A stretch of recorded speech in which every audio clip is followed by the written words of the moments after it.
Thank you. Jim's trying to get in, had a little glitch. Or Vice Chair Moss is, I should say.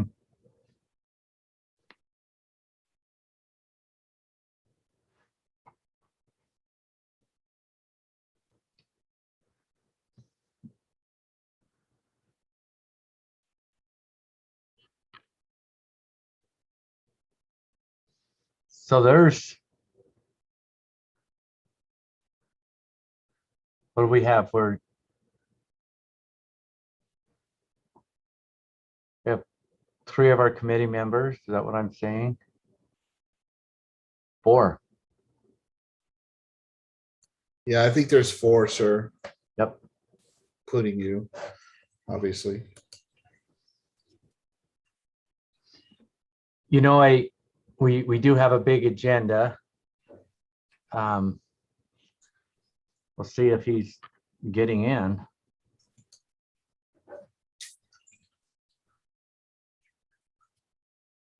Good.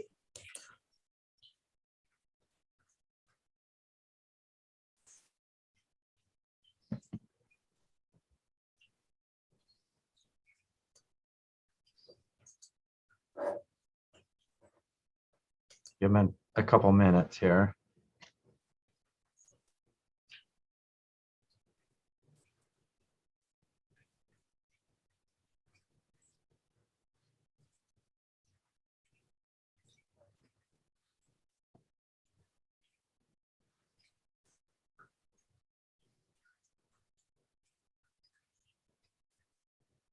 Up, connecting.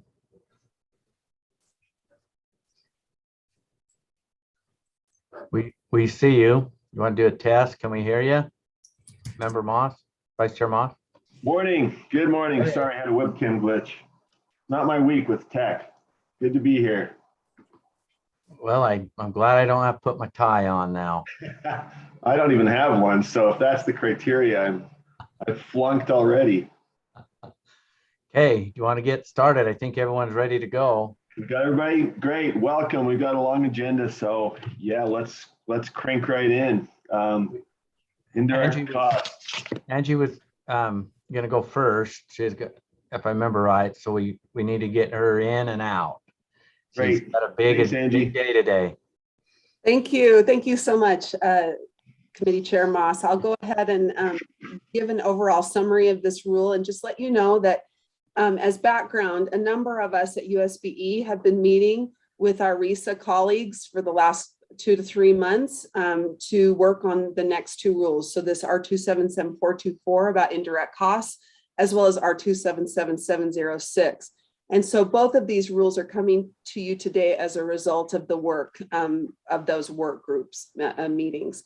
So the short summary of R277424 is that there are a couple of state programs currently that our RISAs receive funding directly from USBE.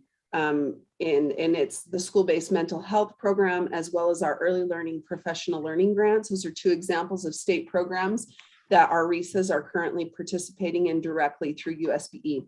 The RISAs would like the ability to be able to charge indirect costs in the same, or just as LEAs have the ability currently to charge indirect costs. So what this rule would do would simply add our RISAs as having that ability as just as LEAs are. And the way the indirect cost rates are determined is a little different than how the rates are determined by for our LEAs.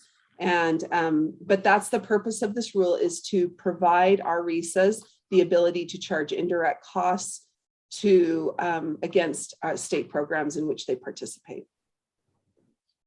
And I'm happy to answer questions, or I know that we also have other ops staff as well as our RISA be happy to answer questions as needed. Any member comments or questions? And while you're thinking, Angie, I might just say I brought up in our planning meeting a question about, you know, the setting of the rates, that there is kind of some oversight there. Do you want to just maybe 20 seconds explain how those rates are set, because they're not quite set the same way as they are for an LEA? Yes, thank you. So you're correct. A rate that's determined by for our LEAs, and I don't know if Deputy Superintendent Scott Jones or another member of ops staff might want to might have a little bit more intimate detail or knowledge of how this is done, but you can't use the exact same formula or method that we use for LEAs because RESAs don't serve students directly the same way LEAs do, and LEAs, of course, participate in many more programs. So the RESA rate would be determined and negotiated between USBE staff and the RESA. And so it wouldn't be something that's just established unilaterally by the RESA. It would be negotiated between the RESA and USBE staff. I know that one thing they had discussed is potentially the indirect cost rate being the same as the fiscal agent. I don't know if board members know, but each of our RESAs has a fiscal agent school district that they work with to be that fiscal manager of sorts. But I know that our RESAs wanted some flexibility in not necessarily having to use that rate, because in some instances, the rate that an LEA might be charging their fiscal agent might be much higher than what the RESA wants to charge. So hopefully helpful. Here, Duke. And I see a hand from Duke. Yep. Yeah, I'd just like to make one comment, Chair. It says that we could charge up to the de minimis rate, and I guess right now the de minimis rate is 10%. We felt that was kind of high, and that's why we wanted the ability to negotiate a rate that kind of made more sense, because like I said, we felt 10% was way too high, and thought for a lot of these programs, something more around the range of between 3 and 5 would be more appropriate, and that's why we wanted to have that ability to negotiate. Gotcha. Thank you.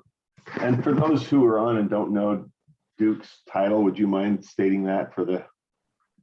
Sure. Duke Mossman, I'm the Executive Director for Northeastern Utah Educational Services. We're one of the 4 RESAs in Utah.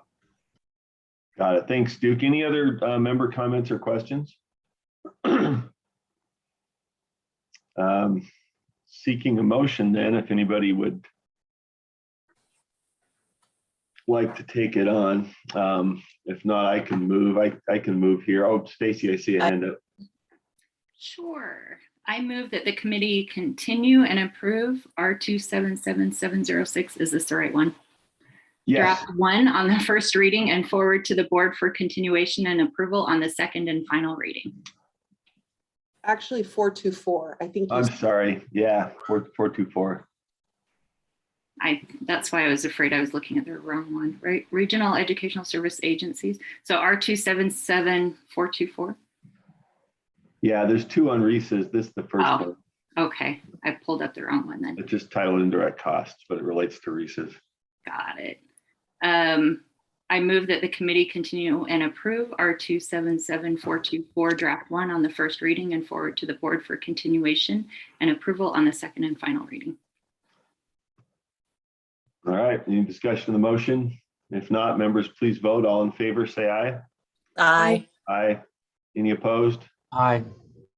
Hey, I'm back. Aye. Oh, you're an aye. Okay. Okay. So that motion carries, passes. Thank you. And next up, we've got another one related to RESAs.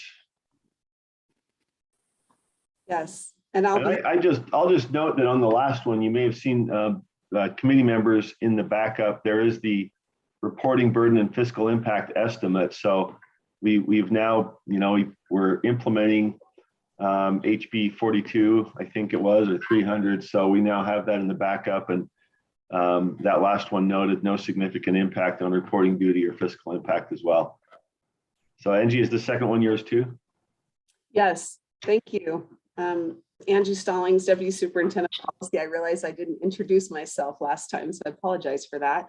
This is the second rule, and this rule is titled Regional Education Service Agencies. It's the rule that governs essentially the reporting and all matters related to RESAs that aren't already described in code. You'll see that at the very beginning of the rule, we clarified that our RESAs may charge an indirect cost rate in accordance with the rule that you just approved.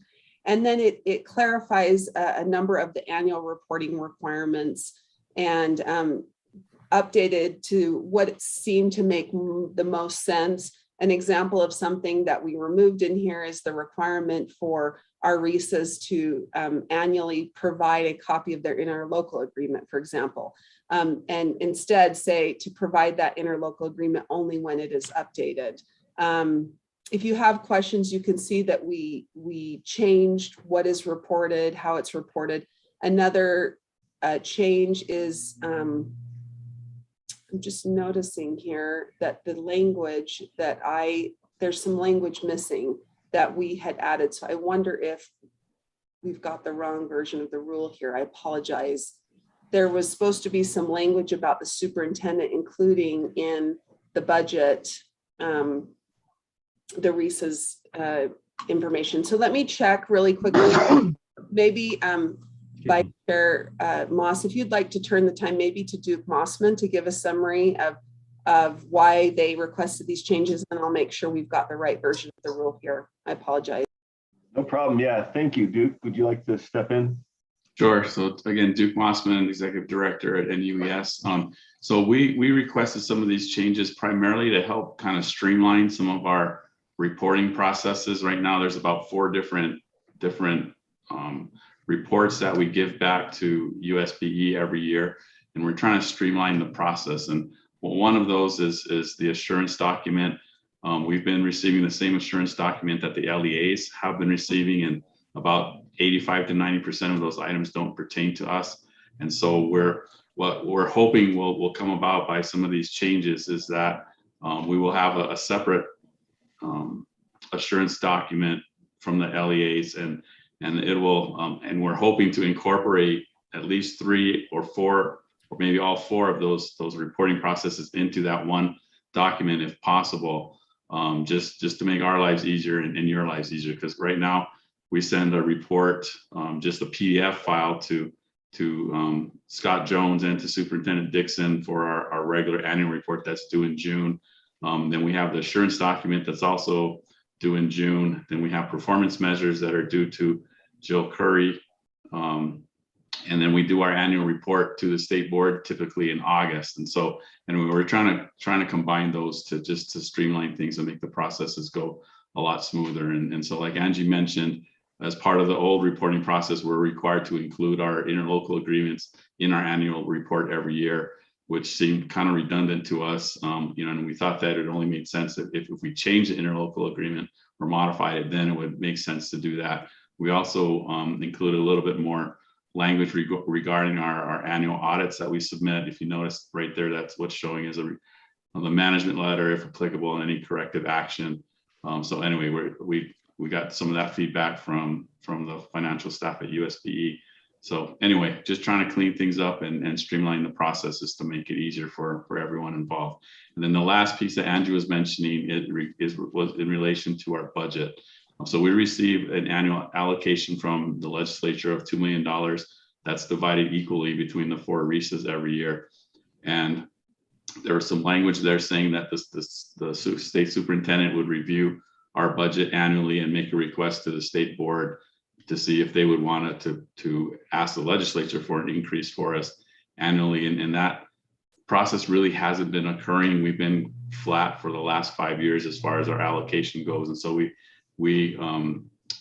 USBE submits a report to this committee annually that lists 3 categories of funding requests: LEA, internal, and then for USDB, we're requesting that they add a 4th category for RESAs, just so that our funding comes before the finance committee every year, and hopefully in turn to this full state board for a funding, at least a look at our funding and a request that possibly for an increase. And what we're requesting is that we be considered for increase of whatever, up to whatever the state employees got in the previous fiscal year that was awarded to them by the legislature. So anyway, that's it.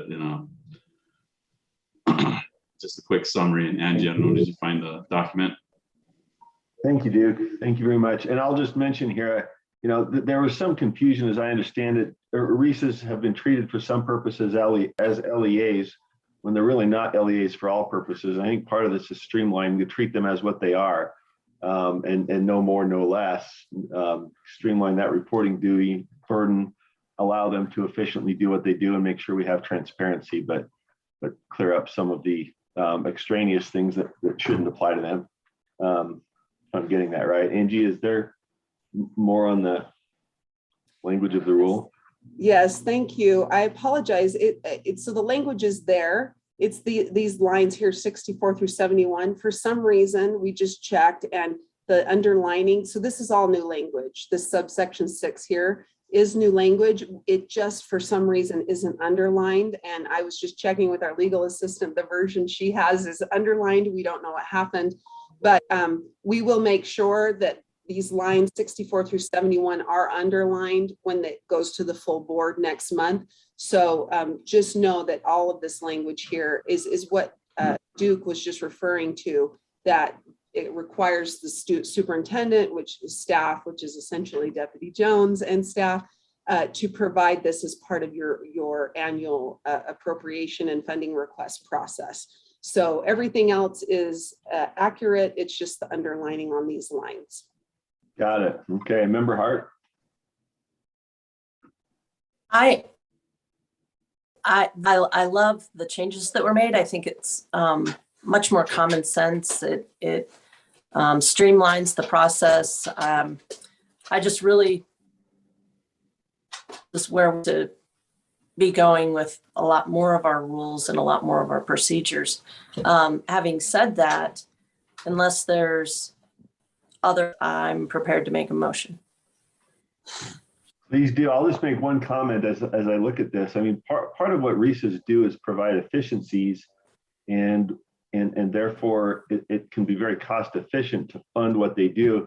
I wonder whether we're getting any report or information on the cost savings that are occurring elsewhere as a benefit of what REISs are doing, and whether that's something that might, nobody ever wants to decrease funding elsewhere, but I wonder if we're looking at that, because there could be some cost savings out there that we're not aware of. Is that part of the report? Is there any way to quantify that? I'll just leave that question hanging. If there's something maybe for a follow-up, I'm sorry, I'm just thinking of that on the fly. I think that's one of the benefits of REISs, but maybe something we look at down the road. Member Norton. Yes, I just want to add on to that. I think that would be really helpful information as we start thinking about including REISs in this legislative appropriations request, to educate legislatures. And I know they're already educated, but just to maybe remind them, I guess is a better word, of what great efficiencies and how important these REISs are to helping so many of our LEAs. Member Hart, did you have another comment or question? No, I was ready to make a a motion. Yeah. I move that the committee continue and approve R277-1 on first reading and forward to the board for continuation and approval on second and final reading. There's no further discussion. Members, please vote. All in favor, say aye. Aye. Aye. Any opposed, say no. And that motion passes unanimously. Thank you. Thank you. Thank you, Angie. Thank you. And I apologize, but I'll have to head back to loan licensing now. Yeah, thank you very much for joining us. Yeah, take care. Okay, next up, insights from the focus groups on implementation of the at-risk WPU add-on and geographic factors. Who's driving that one? Oh, we didn't welcome Sam. Yeah. I see Sam Uri out there. Yeah. Is that coming up later, or should we take a minute right now to? Yeah, we were going to introduce him at the recognition of Okay, progress. all right. But that's fine, sir. You're the chair. You can. No. I wanted to make sure we got to it at some point. Thank you. Yes, sir. Yep, we will. So I think Chief of Staff Stanley and I think she can correct me if I'm wrong, but I think this is, she's here for this one as well. Is that right, Tiffany? Yeah, so in our planning meeting, we talked about scheduling this one last because it's a discussion item. Did we still want to go with that? So that's what the West Ed presenters were planning on. Thank Yeah. you. Yes, we Yeah. did. And it still popped up as number 4 and I forgot. Yeah. No Okay, worries. we'll come back there then. Okay, sounds good. So, and thank you for arranging that. Yeah, we talked a little bit about how this one was an in-depth discussion, but we have others that are more urgently needed for action to make sure we clear them out of committee. So board policy updates. This is an Yeah, so- action item. We've got several proposed updates to policy. Who's driving that one? Jeff is, sir. Jeff, thank you much. Absolutely. Glad to be here. Jeff Van Holten, Director of Public Affairs. Happy Friday to everybody. I am here today in your committee briefly before I go back to standards to pull up my screen for you, just kind of cover these policies. Hopefully you can see that now on your screen. The board has several policies in relation to your board bylaws. These are policies that cover general areas around board member compensation, elections, other activities that you can do, how you can engage as a board member in the rulemaking process, how you can make a policy. We have a policy on policies, of course. And then, of course, a chunk of these are all of your advisory groups that are created in policies. You see here in the 5,000 numbers. So what we have done here is we've gone through, now that you have your board bylaws have been updated on May 6th of this year, we went through all of these policies one by one and made edits related to the new updated bylaws so that everything is in sync. You'll notice there are, as I put in the board backup on the, actually in the memo, a whole list of the policies that did not need to be updated due to the bylaws. But about half of these were needing some kind of update. Nothing really substantive was changed in any of these. Hopefully they read a lot easier. We reformatted all of them and posted those reformatted versions earlier this week. But I did want to call attention to the one policy that does have a substantive change, and that is the Student Advisory Council. The changes that were made here are not related to the board bylaws. They're related to conversations that were had with board members and the Student Advisory Council itself. So I am going to quickly share that one, if that's all right, Chair Moss, and Please, then yeah, thank you. I will throw it back to everyone for questions on any of the policies that you may have. I'm gonna just pull this up now. Can you see the policy on your screen? Yes. Perfect. So the big piece of feedback that was received for the Student Advisory Council was first that there is a stronger desire from the students as well as from the board to have more interaction. The big question was, does it make sense to have that interaction between the students and the board members be in a board meeting? And the answer is no. You have very long board meetings with very full agendas already. And Robert's rules may not be the most facilitating of environments for the engagement that both groups would want with one another. So what we've done here is, you may recall in the board bylaws, you did change the bylaws to say that board members may not attend an advisory group's meetings unless their policy states otherwise. So this is going to be a policy that states otherwise. You'll see here on the screen in section F of the meeting section of this policy that at least 3 board members would come to each Student Advisory Council meeting, and you would be the first item on the agenda for 1 hour, where you would be able to engage in an informal dialogue with the students and go back and forth. They'll have questions, you have questions. And we would have the board members on a rotating basis. We'd like to get you all to come to the Student Advisory Council meeting rather than just 1 or 2 of the same board members every time. And you would be encouraged as a board member to come with specific topics you would want to discuss with the students, some student perspective you would like. And then you would be excused at the end of that agenda item, and the Student Advisory Council would continue their meeting without board members present. The other piece of this that we received a lot of feedback on for the Student Advisory Council was the selection process and board member involvement in the selection process. There's a lot of different feelings from board members on all sides of this discussion. So this is kind of where we came up with this idea of the selection committee that is formed by USBE staff would review all the applications for each district, rank them, and then send to the board member of that district the entire set of applications, the ranking, and then noting a notation of the top 3 and why those were the top 3. Sorry, not my my keyboard. Now I lost my place. There we go. And then we would calibrate based on who's already on the council. And then we would make recommendations to you and also receive a recommendation from you back about the top 3 and what we are thinking before we take everything to the full board. So that's kind of like the new process. We'll actually be engaging you all a lot more in terms of the students and who's representing your district. And you'll be participating in that next month.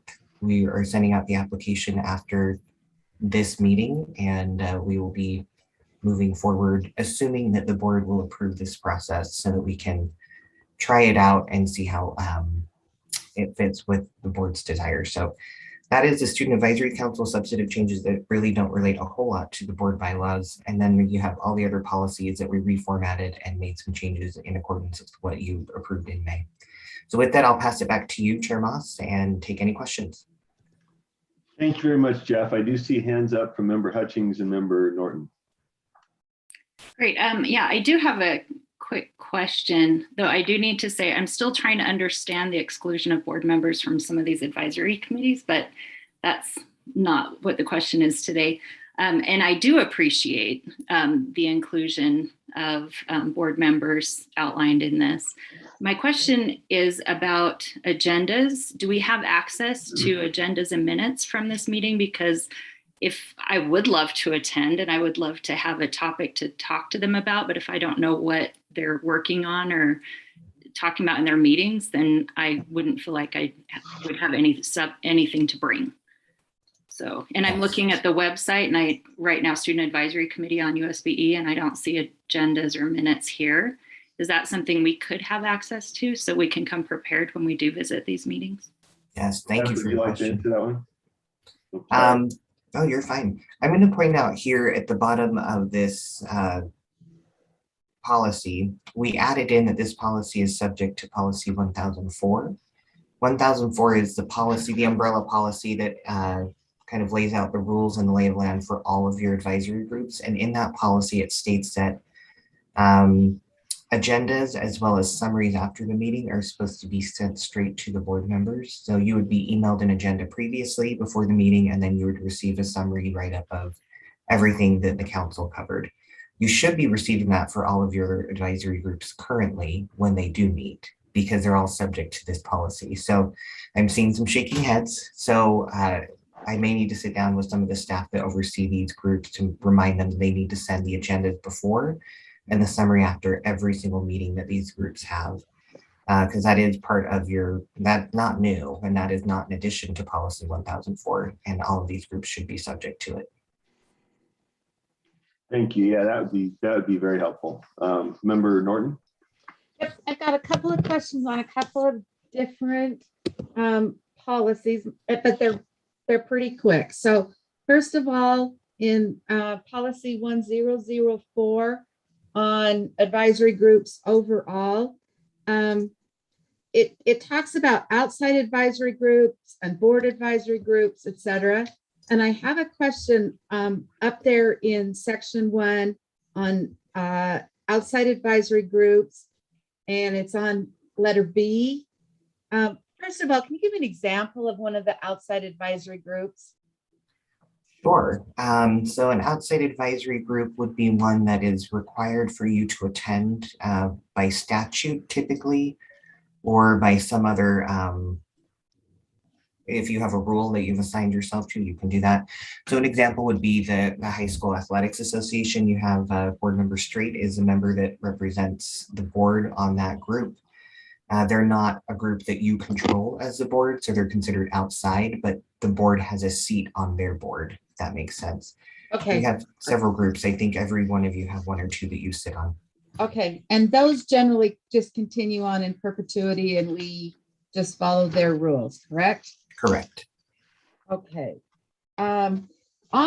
In that same section, over in part number 3 or section number 3 on these outside advisory groups, on letters I, and I wondered if we maybe even couldn't combine the number 1 and the number 3, because it says appointments to outside advisory groups shall be made in accordance with statute. And then down in 3, it says appointments will be made as provided by statute again.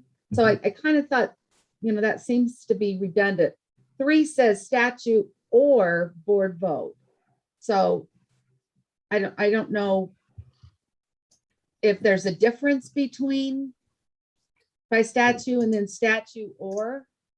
Yeah, could you answer that? And, oh, sorry, Kristen. Go ahead.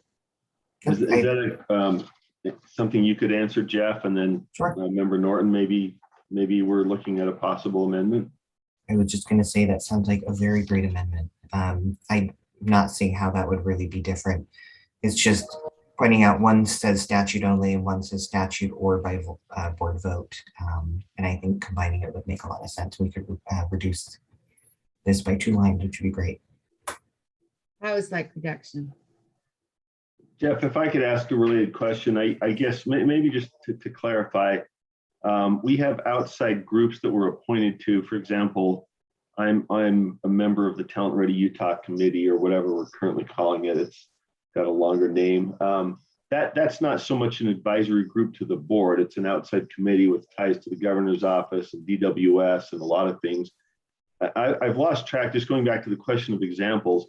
Are there advisory groups that are created by statute specifically for the purpose of advising our board that are, slightly different than something like being appointed to Talent Ready Utah, and also different from something that we create as a board?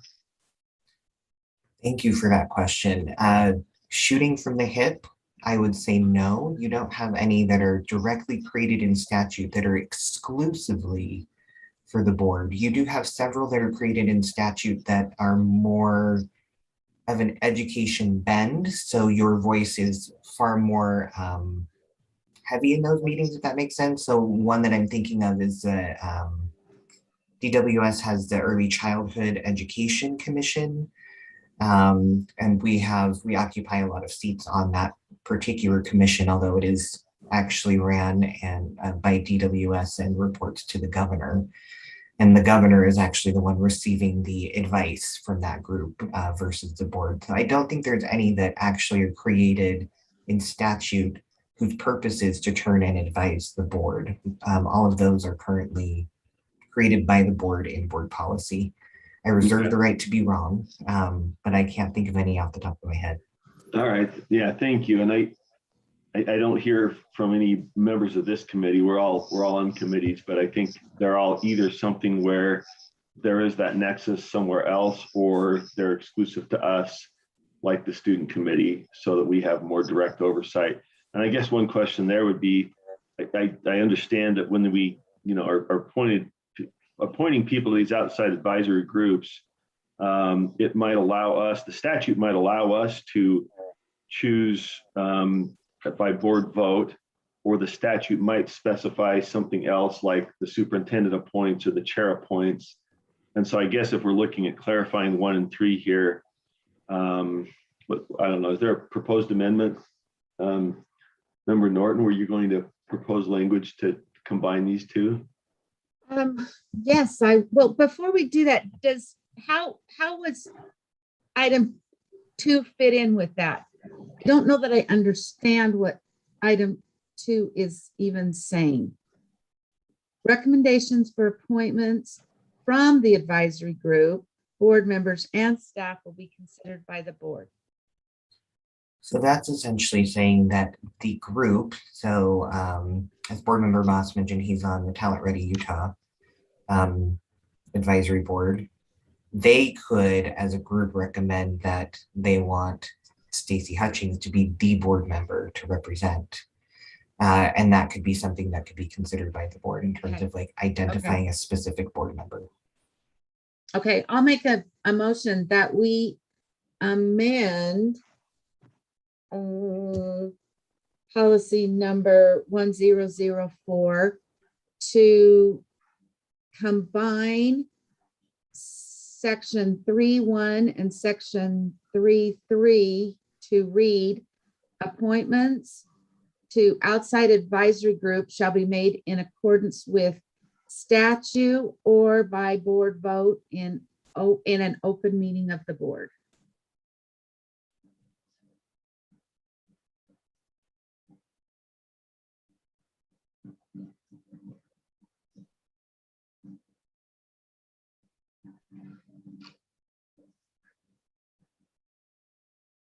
So I've essentially just struck one then because 3 covers both.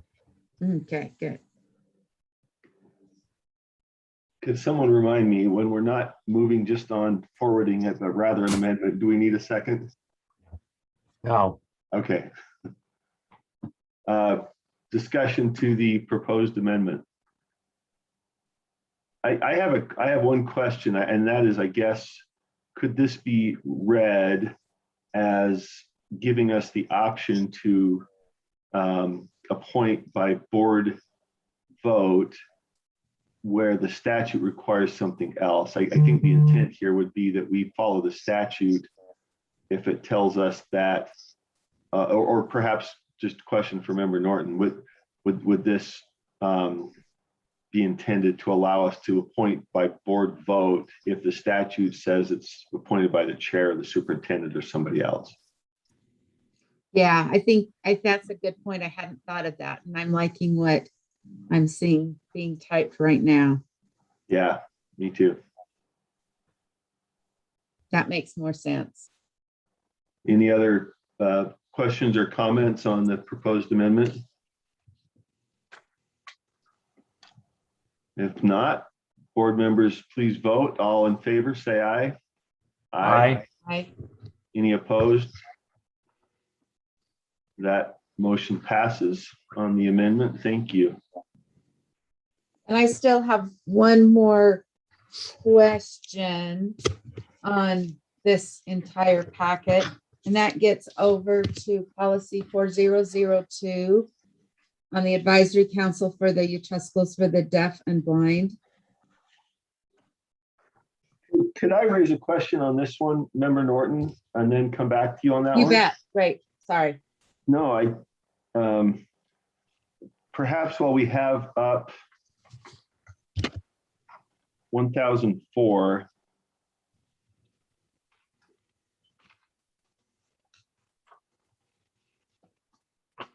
I've had You're thinking reservations. of that? Sorry.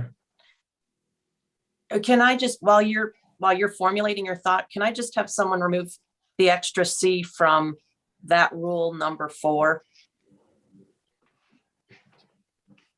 Or, sorry, Jim, this is just a typographical thing. And just, it says ACCES. See, where's that? Jeff, Where's it's in number 4 on 501. Oh, wait, hold on. Under the, oh gosh, on hold board on. policy 5001, the access committee? Yeah, how parentheses 4, access staff, where it says access staff. I don't know how, it's the bold 4, not, am I looking at the wrong one? We are looking at policy 1004, but if there is a typo in 5001, we can definitely fix it.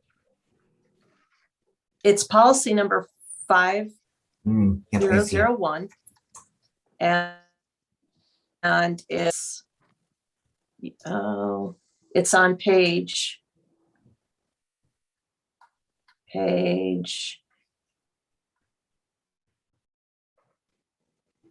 204.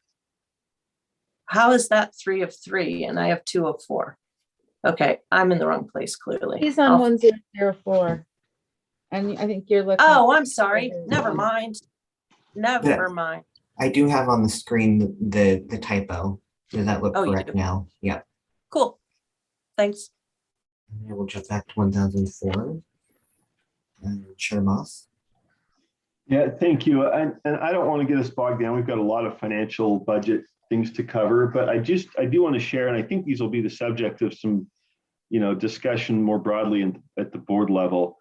But I have reservations about not, as a default, not allowing a member to attend a board advisory group, which is a group we specifically create for purposes of helping us as a board. I've talked to some staff members, and I understand there's concern about whether they can be candid or have a free-ranging discussion while a board member is present. I have a problem, I think, with the idea that when it is intended to be submitted to the board, that there would be disruption from a board member being present, and certainly wouldn't want to squelch discussion, which can be done in a lot of different forums by those members. But I think that's something perhaps not that I don't want to propose an amendment here. I'll just ask a question with my reservation kind of put out there. Is the language in 2E that says a member may not attend a board meeting of the advisory council unless otherwise specified by statute or board policy?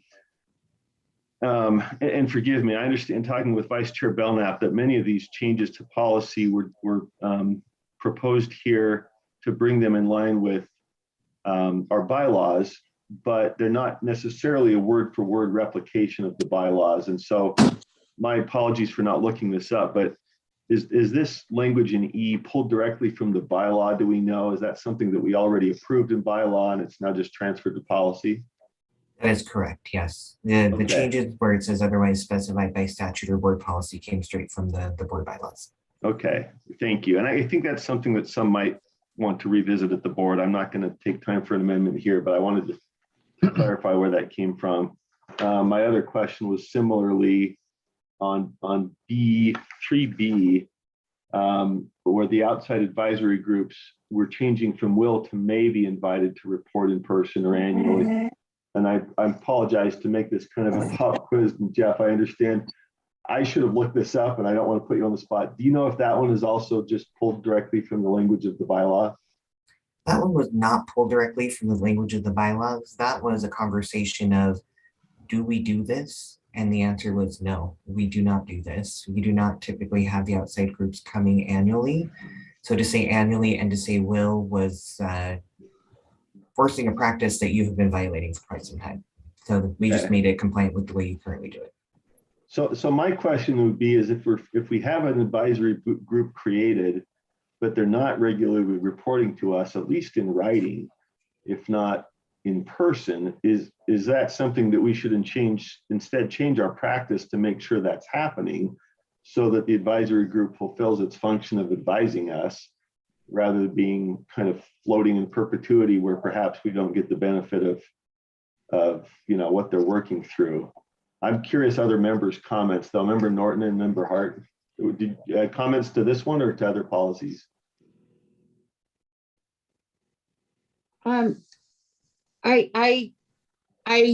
don't have necessarily a comment on this one other than to say that I feel like if we need them to report to us, couldn't we just ask them where it's, be invited? We may invite them if we needed to. Rather than. I agree.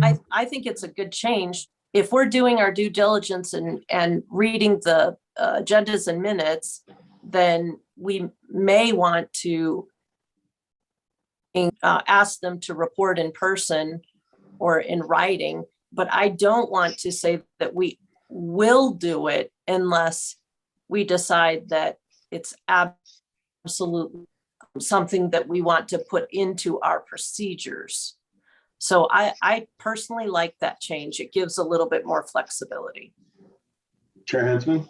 Yeah, and this is about managing expectations. If you're on an advisory group, are you entitled to every report because I'm on there? I get that. I demand an opportunity to be in front of the board. Or this is about putting it out in policy to say, you may, and the may in there may be invited. The board's going to invite you to do one of two things. You have your recommendations or feedback as requested, come in writing or in person. So this helps manage that expectation. Because there's, I mean, it'd be really easy to be an advisory group and feel entitled that, hey, we have something to contribute every month to a board meeting and we need to do it. So I think this is gives clear, helps manage those expectations of how they'll communicate with the board. Thanks, Chair. And Chair, or sorry, Member Hutchings. Just a couple of thoughts. And some of this I'm still just learning, I guess, because if they're an advisory group to the board, but they're not reporting to the board, I don't understand their purpose. And so if there isn't at least an annual, we put on the calendar once a year, they're at least reporting back to their work. I don't understand their purpose. But I also want to say that if we are getting their agendas and summaries of meetings, then we would probably be more comfortable with what they were doing and not curious about what they were doing or worrying about what they were doing, and maybe less inclined to actually feel like we need to attend their meetings if there was a little more transparency there, and maybe even less of a need for them to report to the board, because then, as long as they're doing their work and we can understand what they're working on, then we might have a better idea of when they should report or when to ask them to report. I just think it's seeming like there's some transparency that's not going on here, that if there was that transparency, there wouldn't be this worry and concern about what's going on in the advisory groups. Is the state charter school board one of these could be considered one of these other outside advisory groups? Jeff, is that something you want to answer? Yes, it is. And I did want to take a moment to clarify this particular piece of policy. We're talking about the outside advisory groups, not the board created advisory groups. So as we're talking about, so this is like the Talent Ready Utah, the Early Childhood Education, Utah High School Athletics Association, those particular groups. And I would say there's probably between 15 or 20 of those that exist. And that was another piece of the conversation that was had when we were reviewing these policies, is that would be at least 1 to 2 every board meeting coming and giving a report. And where technically statute may not require them to report to you at all because they're not necessarily your advisory group, versus a board advisory group where you've created the policy. And yes, those are ones where they have to send their agenda, the summary of their meetings, and you are actually required by this policy to review their very existence at least every 3 to 5 years, if not more, and you can do it more if you would like. But this particular line is just talking about the outside advisory groups, the ones that that you don't have any authority over as a board, that you just have been invited to sit on. And they seem to, oh, go ahead, Member Norton. so they seem to exist more, when I think about our group and those that sit on those boards, it's that those boards need our members' input more than we need their input. I was thinking with Utah High School Athletics Association as one. They need to know our information more than we necessarily need to know theirs. Maybe. Yeah, and I think it's situational. Sorry, I think it depends on maybe maybe an issue has bubbled to the surface. I really think that Chair Huntsman's right. It's a managing expectations thing. And unless we are going to invite all those groups at some point during the year, it needs to be changed to a may. or else we need to be setting aside time at each board meeting to talk to a couple of groups if we invite them and they take us up on the offer. And I do not think we want to be doing that. Yeah, Now, thank you. And as- that helps me. Oh, sorry. Somebody. Yeah, and Yeah. as for our own advisory group, just clarified that he's going to clarify with them that they need to be sending out their agendas and minutes. So I think that also clarifies that transparency too. So Yeah, thank you. correct me if I'm wrong. That helps me. I don't have a proposed amendment here. And I appreciate the clarification, Jeff. One question, I mean, as to our own board advisory groups, do we receive an annual report from them as a matter of common practice? As a matter of common practice, you typically will receive more than an annual report if they're meeting regularly and providing you recommendations. A great example would be the USEEP with the special education panel. They are one of your, I think their policy 5006. They have recommendations and standards and assessment right now. They had recommendations that were there probably 3 or 4 months ago. So you're hearing from them a lot more regularly than annually. If you're not hearing from them at least annually, you may want to ask what they're doing and if their purpose is really being achieved. Thank you. And that's my only concern. I think the clarification here, I was, a little concerned without need there as to the outside advisory groups. As to the internal, just to clarify, I mean, is there a policy that requires an annual report? Some of these are on our radar quite regularly and we hear from them a lot. And then other times we find out, oh, we have an advisory committee on that. I wasn't aware. And is there a policy anywhere that requires at least an annual report for each board created advisory group? So I've jumped up in the policy to the board advisory group section, just above the outside advisory group section. You'll see here in D, we did change that, at least the review of their existence. We made that a may be periodically reviewed rather than will be every 3 to 5 years. The reason for that was there was a concern this wasn't happening. And this is kind of not a direct answer to your question. Your question is, are they required to at least report annually? And I would say, at the very least, they should be sending their agenda and their summary of their meetings every time they meet. Whether or not that's an annual before the board is, I guess, not required by this, but you should have a sense of who they are and what they're doing. And if you're not hearing from them, you should be asking, like, where are you and what are you doing?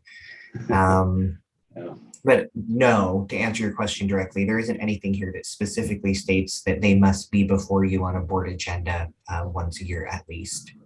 Or a written report. And I'm certainly not in favor of multiplying our agenda. I guess what I'm thinking more about is whether we have an annual report that just sort of sums up the activity for the year, which is fairly common, government, corporate, whatever.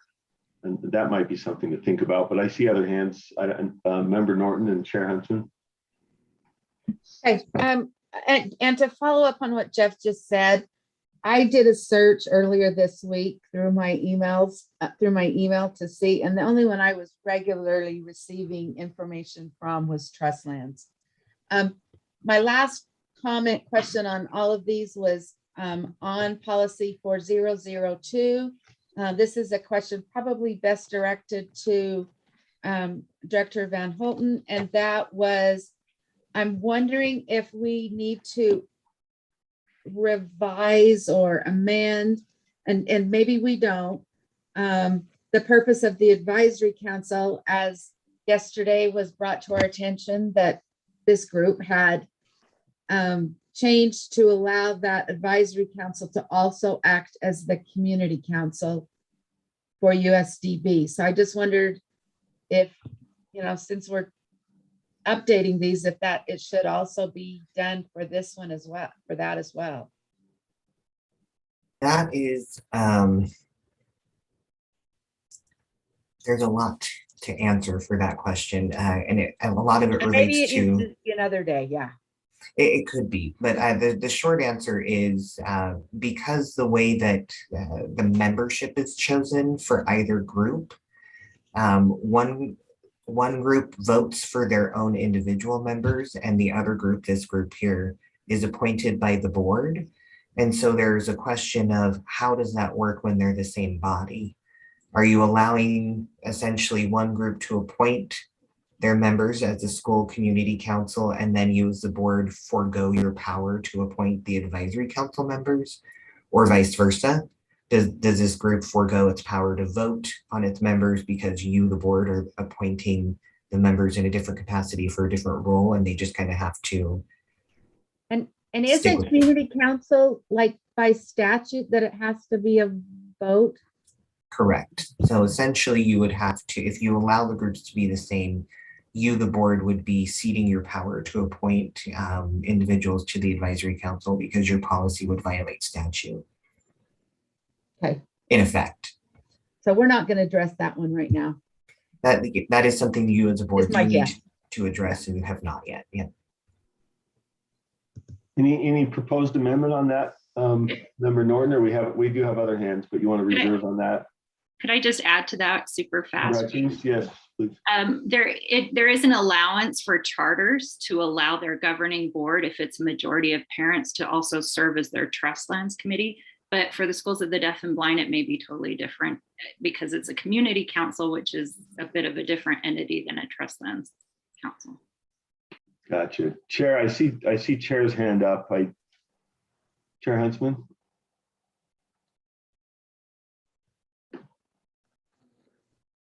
Yeah, I'm just going to inform you that I'll keep turning my video off. I guess I've got a bad connection. I want to stay connection.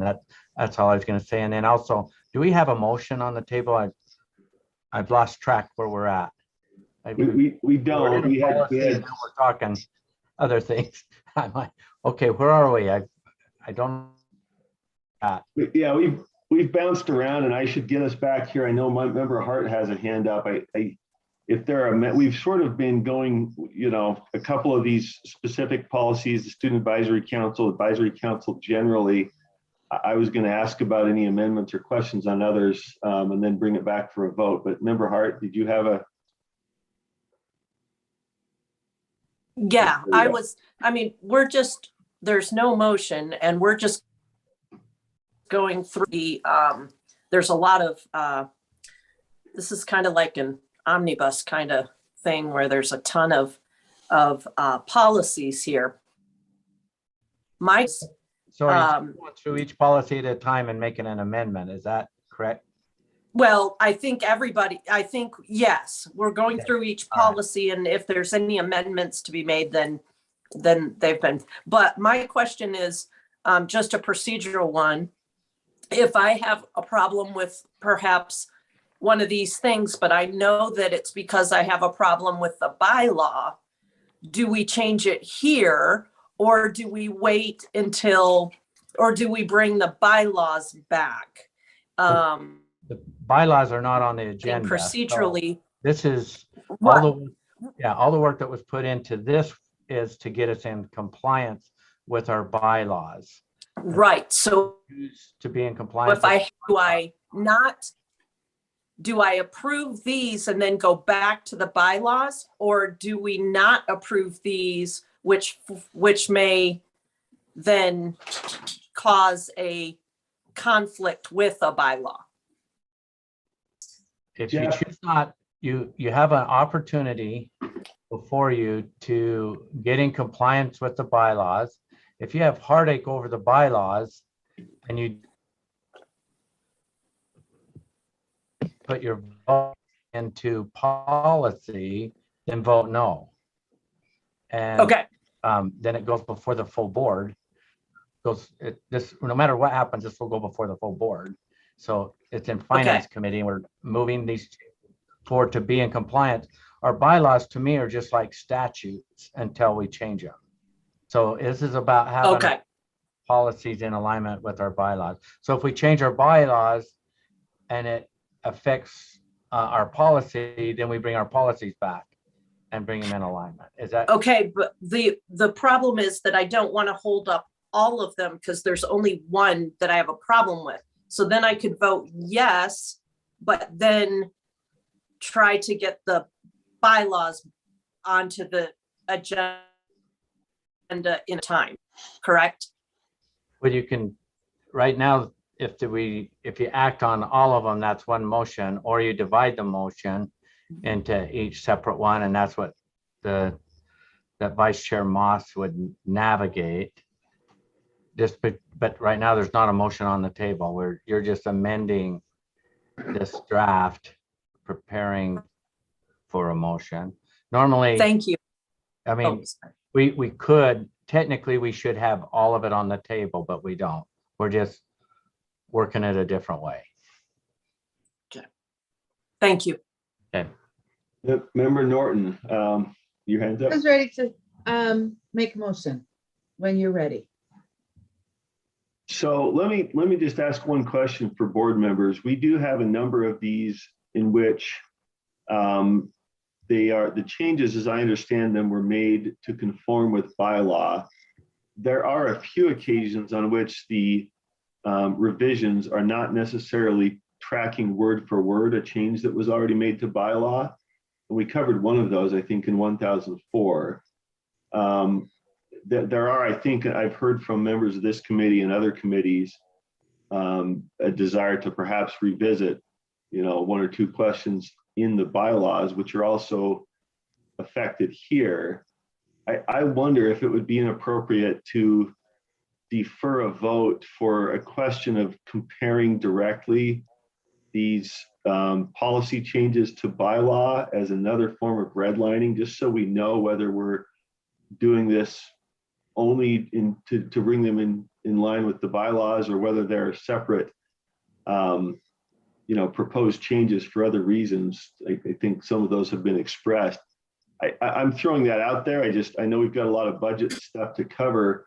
Would that unduly delay the changes we need to make if we brought this back? My thought here as we started was we'd go through 1004, which had some concerns, and then go through each one and ask for any changes.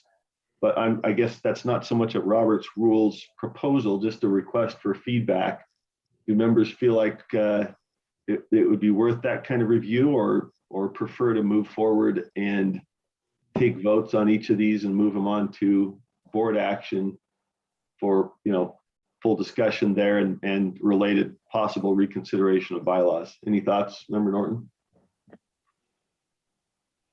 Sorry, I thought still your hand up. Member Hutchings? I agree with you, Chair Moss. I would love to see that. That would be really helpful. My question is there a timeline that we're working on that we need to get these to the full board next meeting? Right, that's my question, Jeff, as well. There's not a timeline per se in terms of these need to be done this month versus next month. We just have policies that currently don't match your bylaws and haven't since May. So one other option you could consider are the policies you don't have concerns about. You could move forward and hold back the ones that you would like to see side by side with the bylaws and have those returned to committee.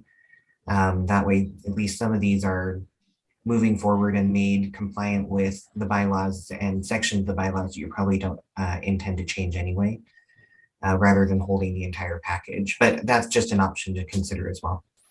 There's no huge rush. We just want to make sure everything is compliant. All right, perhaps we can do this. Oh, Member Norton. If we were to do that, is there a way that we could kind of corral the area of the bylaws that we want to open up to change? Like we just want to change a particular bylaw rather than opening up the entire package to revisit? That may be a question for Chair Huntsman. I would think that if the motion is to request leadership to put a particular bylaw back on the agenda for reconsideration, that would go into leadership, right? Well, we have, you guys in your bylaws, you have a procedure to put something back on the agenda. And right now, our bylaws are not on our finance committee's agenda. These are policies. You could opt to not move any of these policies forward And then you as individuals can say, hey, we want to bring our bylaws back. Everything we voted on in the past, or whatever we voted on in the past, we want to move forward with. We want to change our bylaws before we start change. So we have a procedure, so it takes a couple of you to say, hey, we want our bylaws back, or you could be specific to what sections or the whole packet. And then postpone that. But no, because this is on our agenda, if it doesn't move out of finance, there could be other board members take this in board meetings, go ahead and act on these policies. So if you're not comfortable acting on these policies, you could stop talking about them and without any further discussion, then you as the chair will call on the next item, and there was just no action. You don't have to vote to take no action. All right, I have a thought. Oh, sorry, Chair. What was that, Vice Chair Moss? Oh, I'm sorry. You cut out. I'm not sure if I cut you I'm off. going to turn my video off again. So you can choose to see if there's any action here. And if there isn't any, then you move to the next agenda item and nothing happens here. Yeah. If you choose as individuals to want to bring bylaws back, then you make the request. But you don't do it in finance, you do it. Okay. Yeah, through leadership. Trying to be helpful. Yeah, thank you. I think that would go through leadership per the bylaws to request to put something back on board agenda, right? So, and Member Hart, and then I have a suggestion here that I can kind of walk through and probably move forward on some of this. But Member Hart, do you have a? Yeah, so I'm just weighing in. I don't have a problem with policies. I've reviewed them and I don't have a problem with them. I have a problem, as I reflect, I have a problem with board bylaws. So I'm comfortable moving these forward so that they are approved and in line. And then I'll go offline and follow the procedures for board bylaw.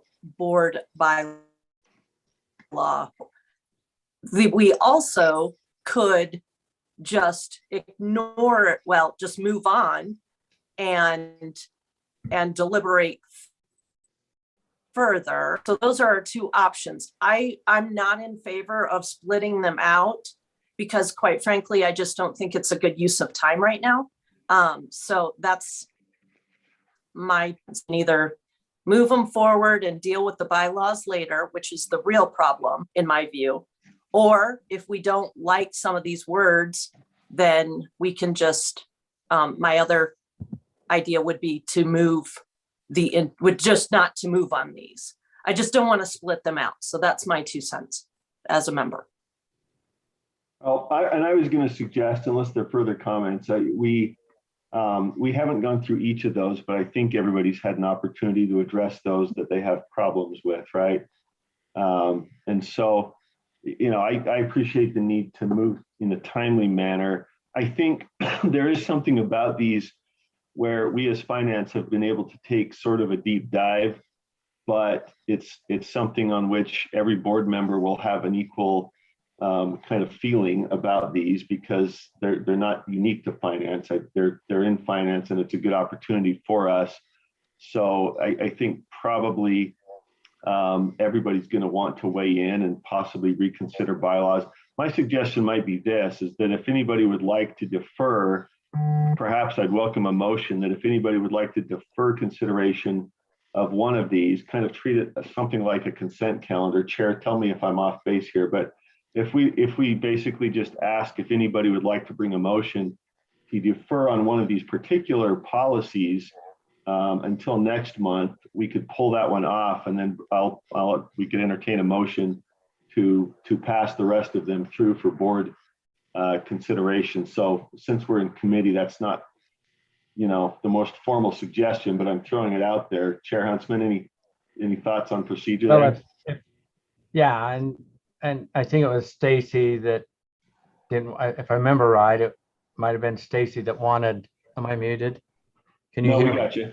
Okay, that didn't want one of the policies to move forward, but if Stacy wanted to make the motion to move board policy 104 draft 1, board policy 2001 draft 1, and just list all of those and exclude that, you could get a motion on the table without doing a big divide and voting on each one separate. Right. No, I agree. I guess my thought would be that perhaps if somebody has a motion to exclude, we could do that uniquely to that one Well, particular it's not policy. set up as a counselor, as a consent calendar, but the question is, you could say is there a policy here that a member here does not want to move forward, and ask what it is? Right. That was my You proposal. can ask that as being the chair. So if you can say, if you wanted to repeat me, or maybe I could ask the question, maybe I can help. Vice Chair Moss, is there any policies, can you ask committee members, is there any policies that they absolutely don't want to move forward? I think that was my proposal, was if Okay, somebody well, wants to bring a I'm motion. asking you now, we'll move this forward. So can you ask the body? Right. That's kind of what I was trying to ask, but Member Hart, you have a hand up? Oh, yeah, my suggestion was precisely that. If somebody wants to bring a motion to hold one of these, we could do that. We could then bring a motion to pass the rest of them on as a You don't- group. That You don't have a motion. It wouldn't take a motion. You could just ask the question. Okay. Anybody want to pull one of these off and hold on to it for further consideration before we entertain a motion to move the rest out of committee? I would like additional thought on 1004, just because there's a couple of elements there. So that one's kind of an overall. And then also, Jim, you can make a motion, also chairing.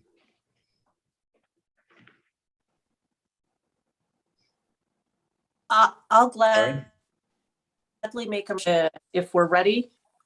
Yeah, please, Member Hart. Sure, now I'm pulling up the language, and Jeff, can you get there faster? Hold on.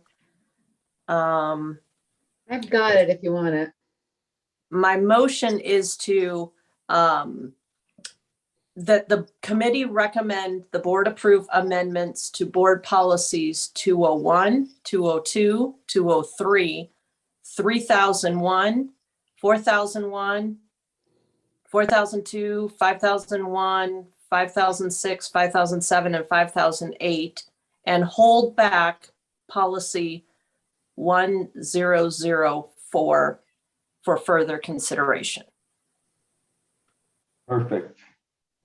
Any discussion to that motion? Okay, members, please vote. All in favor, say aye. Aye. Aye. Aye. And any opposed? Okay, that motion passes. Thank you. And if we could, I think it would be helpful in 1004 if we could just kind of add an additional red line of what parts are word for word conforming to the bylaw and which might be separate. We may have covered all of those, but that would be my request. And then we can take action on that one next month. All right, thank you. That was. Let's see, let's move on to recognition of progress, achievements, and improvements then. Chair, it's Scott. Scott, thank you. Chair, if it pleases you and the committee members, I'd ask that we move this further down and go to the discretionary funds report in the interest of time. Sounds good. May we go to the next one, sir? Please, thank you. Okay, all right, that's mine. So if Cammie, if you can pull up that with the backups. First thing I want to do, Chair, is just orient you and the respective committee members to the tracker, or basically what is the discretionary funds report. Okay, So let's start in the upper right-hand corner. And this was a question that came out yesterday during the board meeting is, what makes up the discretionary funds that the board has the authority and the ability to use? Your discretionary funds account is made up of several sources of funding. Typically, and since I've been here, the biggest being state funds. So I'm in the upper right-hand corner. So if you take the state funds and you look at that initial balance of, 1,400,000 plus, right? And then you were to go to the approved state funds column, right, in the main portion of this report, and you added up, the 200K, the 120, the 29, all of those, and the difference is then what's remaining back up to the right-hand quadrant of the chart, right? So that column of approved state funds, prior approval of use of your state funds portion of your discretionary funds account totals the amount, and it's the difference between your initial balance and what's remaining. So I want to pause right there and just make sure, are there any questions or concerns about my math or what we're tracking? Okay. So each year around this time after, we close, so we close on August 31st is the deadline for the prior year with state finance. We have these balances, and much like, you went through that process last month with our sections, right, on the carry forward balances, you too, or you, the board, right, have these discretionary funds, and we want to just make sure that you either want to continue projects or, identified fencing of the money, so to speak, for particular purposes, i.e. contingency, or, we want to make proposals to you as staff for use of these funds. Okay. So, so now I'm going to pause again, and I'm just going to make sure that everybody's, clear. Here's where we're at. This is our, basically our spot in time, right, where we're with your discretionary funds. So, and Chair, I think I see a hand raised. Is it Board Member Hart? No, Norton. Ma'am, or Chair? Norton? Yeah. Kristen? Yes, so I was not understanding something correctly then. Okay. I saw with this date of September 28th that, this would have maybe been after or into the first quarter of FY 2022, but this is not. This is Right. as of the end of FY 2021. So this is new money. The reason I'm asking that, and I guess the question still remains, so basically what this is telling me is that, for instance, on Trustland's website rebuild, we allotted 25,000 in FY 21, and we used up all of that money in FY 21. Yes, but this is a great question. So, Chair, if I may, this is a really important piece here. So go back to, so look at the approved state funds column, or even the approved FML column. Your discretionary funds account is also consists of prior year balances. Okay, that's where you're getting like so let's look at the approved FML.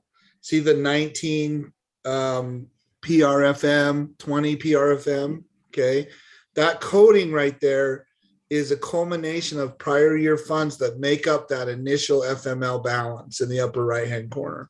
So yes, it's just this time period or where we're at this year, ma'am, where we're into the next fiscal year, but the balances are, and they vary, right? But they are from, because we haven't necessarily used all of the money from, and we do, when you approve something, we really try to use and exhaust, prior year funding. So that's why, like, you see so much money from approved land exchange dating back to fiscal year 17, is because, we just really haven't used that money, right? So that balance still remains, and, and then we're into, because your latest update is all your fiscal year 21. So you're right, we're into September, but I just want to make sure that I'm not remiss in making sure that you all know that this just doesn't consist of prior year or 21 money.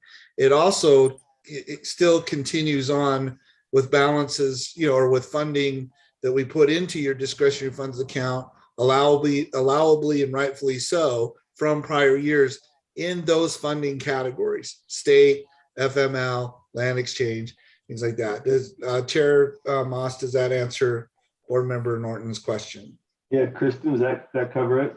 It does. It's really helpful. I do have a follow-up if I could now. Please, yes, and then Chair Huntsman. Okay, so for instance, in something like seats temporary programmer, are there any of these that you think will continue on and that we eventually will be using this money? Yes, and that goes to what we were a recommended motion to you later in this Okay. in this action item. So yes, ma'am. Chair Huntsman. Yes, thank you. I've got a couple questions, but the first one is in our top right. We see where it says remaining, it shows a total of 1,079,000 and some more. Yes, and then when I go to I drop down right under it where it says remaining, and then I get that remaining total of 692,000. right.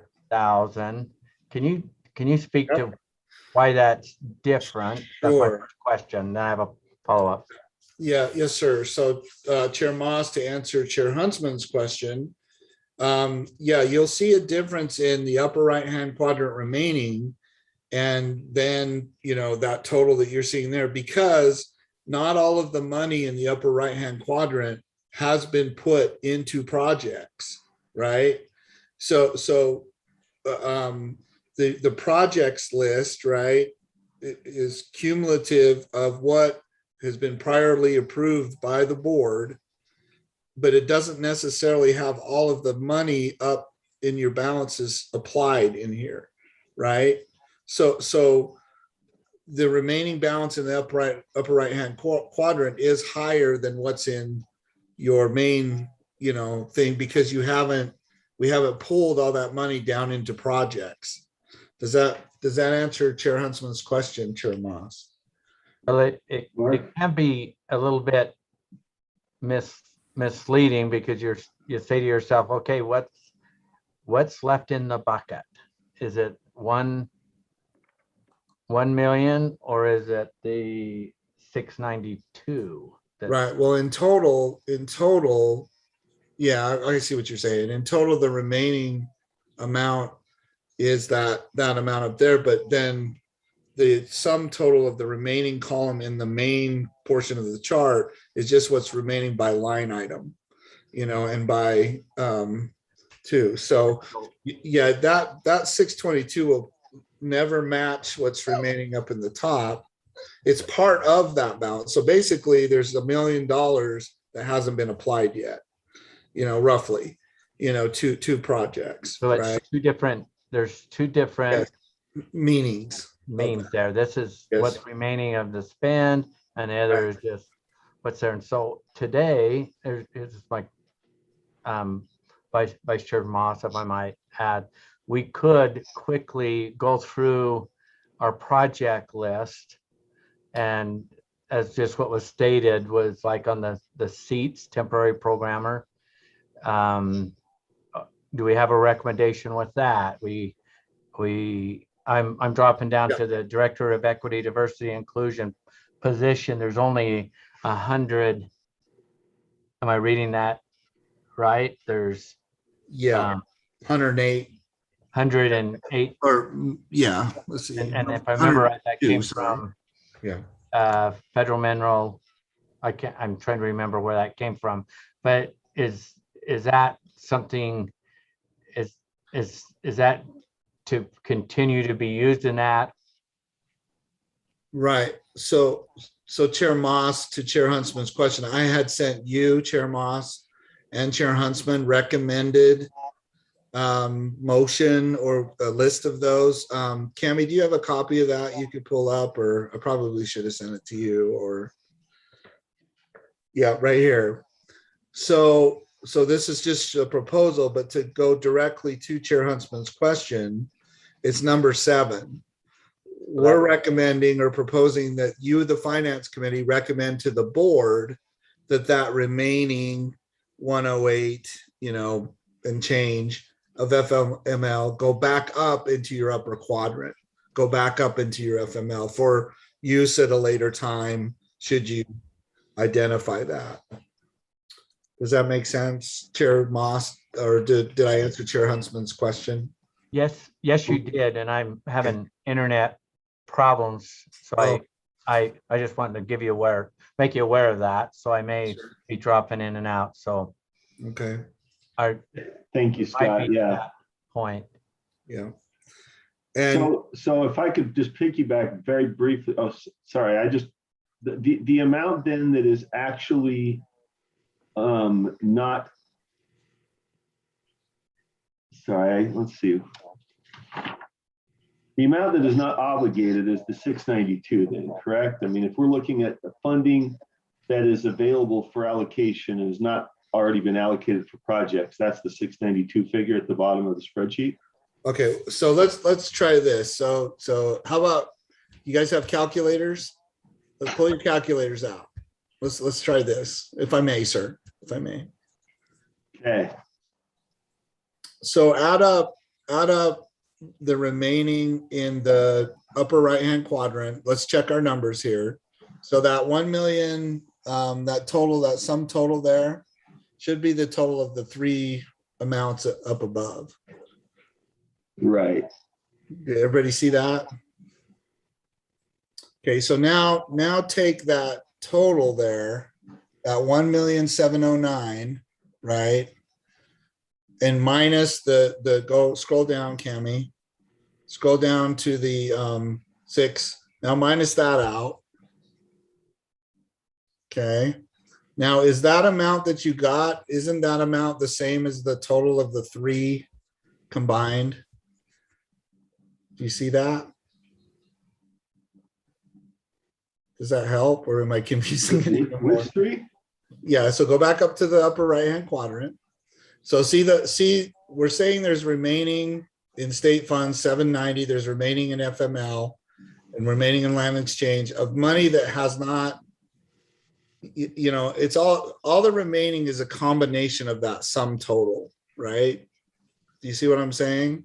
Right. Yeah. My question is the sum total of it's more conceptual than mathematic is my glitch, and I apologize. No, you're fine. When we look at money that can still be allocated to something, that's what I understand remaining to be, is money that has not either been spent or burdened allocated. But I think I'm off in my understanding of the term remaining as it relates to these two figures. No, I see what you're saying now. Okay. All right. So the amount remaining at the top, right, is after your initial balances there. So that money up there is money that you can use for whatever you need. So let's just stick with the state funds. So there's $790,000 of state funds that are remaining up there that have not been put down below. Okay. When you're in the main quadrant and you look at the contingency project, you have committed previously $200,000 to that contingency project. So what we're like, if you go back to the chart, to the step chart, right? Or the motions, Cami. See what we're saying no, not that one. Yeah. See what we're saying is we're proposing that the $200,000 of unrestricted state funds remains set aside for contingency purposes, right? So then you can, if you decide to do that line item, that project would stay that way. Okay. Right. So then later on, if you scroll all the way down, say that you agree with these or you make these proposals, we're saying like in number 10 that you propose 250,000 to the main board of unrestricted state funds is identified and set aside for ongoing litigation. So if you don't move any of the money in the remaining column up into or back up into the quadrant, that would reduce that 790,000 by 250,000 if the board approves. Does that make sense? Yeah, Yeah, so some of these items track directly items on the chart below Right. here, right? right. And some don't. And so those that don't, like Okay. the email exchange you referenced, you're talking about pulling money from the 790 towards the that, we could use 250 of that unrestricted state funds out of the 790 could Correct. be allocated for ongoing litigation. We could pull 150 of that for the superintendent's discretion. Correct. That would all come out of the 790, correct? These other items kind of match up with items on the larger spreadsheet.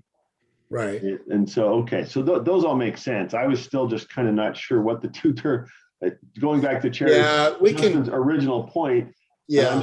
I'm slower than Chair Huntsman, so I apologize. No. I still had conceptual difficulty with the difference between what remaining means up top and what it means down below, and why the numbers are different, and therefore how Okay. much we have to be able to Sure. allocate. So, right, sorry, so yeah, that's my. Let that's me my try. glitch. Yeah, let me try one more practical exercise. So can we go back to the chart or the tracker? Right. So take the total of the initial balance, which is what, 1 million. I'm sorry, my eyesight's not very good. 1,831,000. Okay, and then minus the 1,000,079, and tell me what that totals. Minus the 1,179,000 or 079. 1,079,000. Yeah. Yeah, it's going to be what, 40 grand or something. No. No, Let's skip past this, Scott. This is my mathematical glitch that's holding us up. And I Okay. think for practical purposes, Yeah. I certainly understand where you're coming from on each of these line items and Right. the motions that we've been talking about. So I appreciate the attempt to get my rusty math brain going. I maybe we'll come back to that, as Okay. to the difference between what remaining means. That word to me means that you have it left over. And I still have trouble conceptually figuring out the difference, but I think for practical purposes, let's move on. I appreciate the clarification. No, it's I all want to cool. make sure that when we allocate or make decisions, we know what is then the bucket that is still kind of sitting there. Right. And you're certainly our guide to that. So Yeah. thank you. It'll balance out. Trust me, it'll balance out. We know to trust you on that. We're Yeah. just trying to make sure I understand Right. as well. Thank you. Right. Yes, sir. All right. So then with that, if we can go back to the sheet, and you don't have to, these were just these are recommendations that basically follow it existing project line by line. And then at the end of it is the additional, which there's plenty of money to cover all this or to remain in place, or, there's, no doubt. I do have to ask though, to make an amendment to number 11. The superintendent is requesting 200,000, not 150,000, because from that fund, we support the URSA, the Utah Rural Schools Association yearly conference or meetings that take place. And those take place at the beginning of a fiscal year. So she uses her money to help, meet those obligations with an agreement that we have with URSA to do that. So she's asked that, and I support this fully. If you've ever been to one of those URSA conferences, they're just fantastic. So anyway, she did ask that we change number 11, or I did ask that we change number 11. So Chair Huntsman or Sir? well, Molly got Member Hart's got her hand. Yeah, I was gonna get started with a motion, but Molly? I had a question on number 11. Chair Huntsman, could I ask before we do the motion? Yeah, you're Or good. I'll speak to the motion. You're good. It's fine. But, okay, so one, I didn't calculate all these numbers, and I'm hoping, Scott, you just have the quick answer to if we did that, what would still be remaining as unencumbered, basically? Well, to not right. confuse Okay. would we have budgeted all of the money, or would we still have, I hate to use the word remaining because I understand how it's causing confusion, but would we have basically encumbered everything? So the answer is no, and it depends, right? So if you move, if you say on number 2, right? Or let's see, where are we moving state funds back? Yeah, so like say number 3, right? If you approve of or recommend or to the board that we move that 29,979.74 back up into the state funds, well, that will mean that there's over $800,000 available, right? But then if you Correct. 200, right? Yeah. So Then if you apply there'll be balances still remaining. There'll be balances still remaining in the upper right-hand quadrant. They just may be a lot less. Okay, I just didn't. Yeah. Yeah, I didn't move it over and then subtract it out, and I just. Right. Well, and I can't do that without your authority, right? So yeah, great question. Exactly. But it so yeah. The second, it would depend. Okay. The second question is, why would we move 250, you said the new recommendation, oh no, you've already changed it on yours from the email. Right. Yes, Number 11, the 200,000, why would we not have a separate item specified for URSA, which by the way is a fantastic conference, even if you're not rural?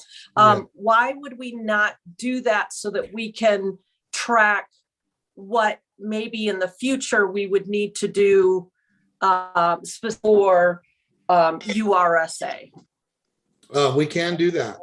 That there's no, I mean, it's just been one of those situations or processes where by agreement with URSA, the superintendent helps pay for that out of his or her fund. Yeah. So sure. You can do that if you want to make a motion to, hey, establish or move 50,000 into, a project for URSA support or URSA conference support or something. I'm trying to come up with words here, but right. Yeah, that's your discretion. Just didn't know if that would be a new project then, correct? Well, it would be, it's always been a project, but it's been housed within the superintendent's discretionary funds that you authorize. So yeah, it would be it would just be broken out. It would be just delineated more clearly as a separate project or for use of your funds, right? Okay. Or that the superintendent uses. Yeah. Okay.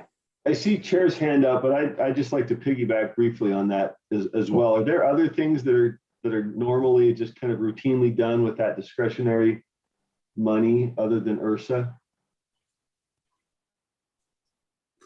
Not beyond these, sir. I mean, a lot of these projects you can see have been over years. Some we've finished. It varies from year to year. I would say that what you have in front of you now is the most I've seen in the 5 years I've been here. And so no, there's nothing else. We've always been since I've been here, we've always set aside 200,000 for contingency purposes, right? That the board could use for whatever. Lately, we have gone as far as, looking at setting aside funding for litigation. That's relatively new within the last couple of years, including, the proposal here today for that. But beyond that, it's just been just onesie, twosie type projects here and there that we've put on here. But I'd say, consistently it is the contingency and what else?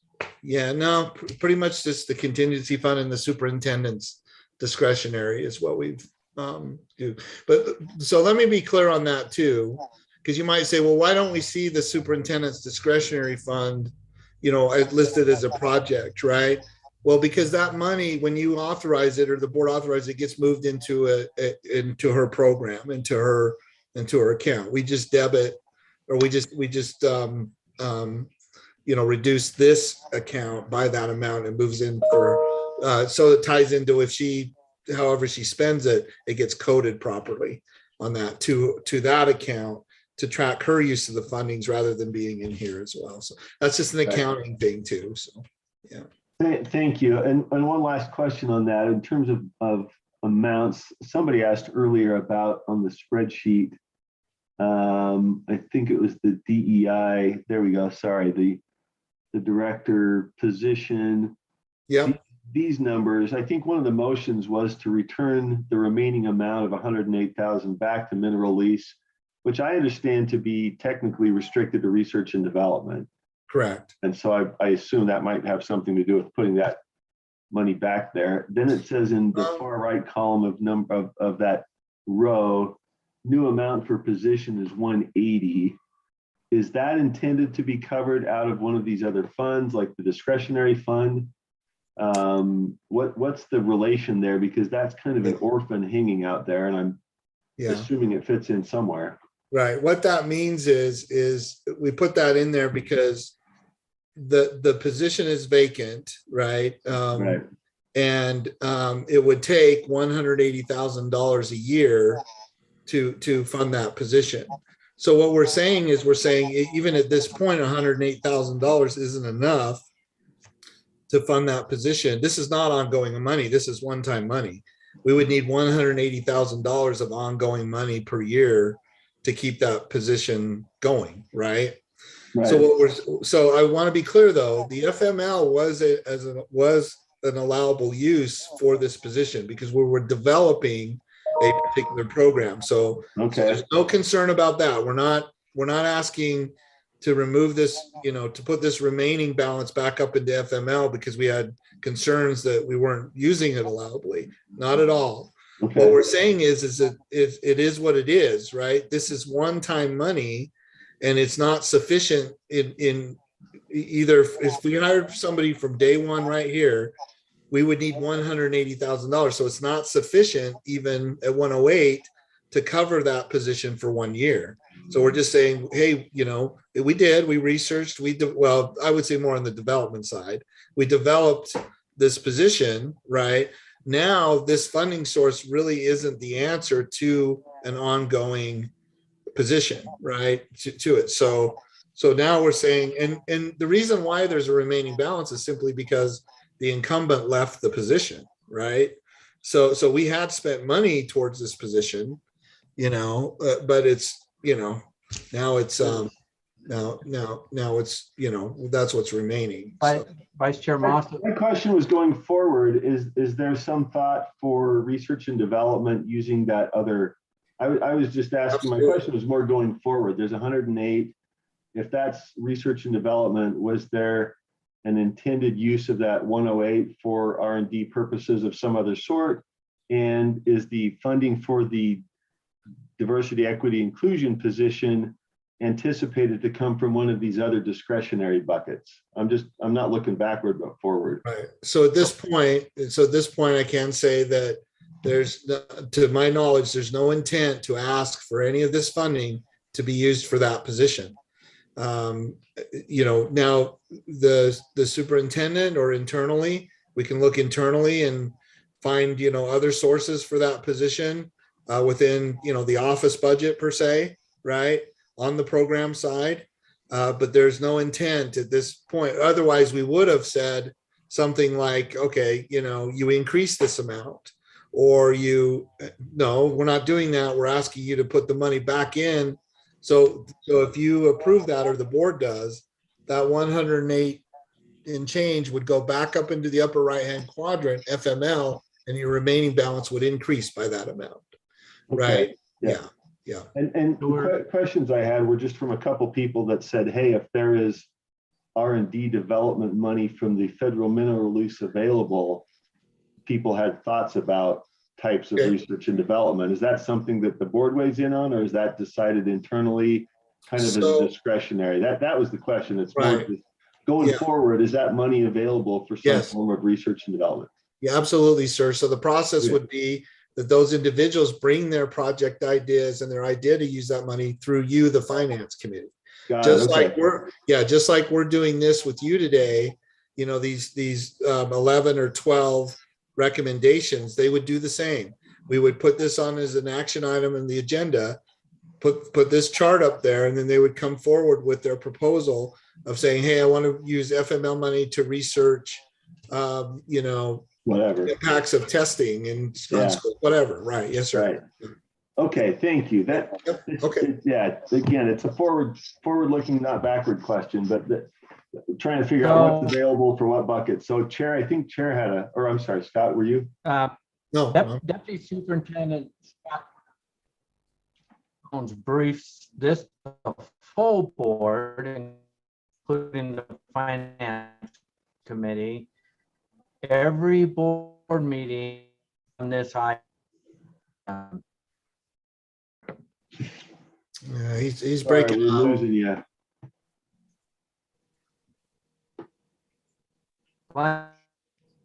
With full transparency, this is yours, and whatever, you can call it a business case or whatever. And if you have ideas or something that you want to use this money for, and we do this on purpose, or Scott does this on purpose to help you be informed.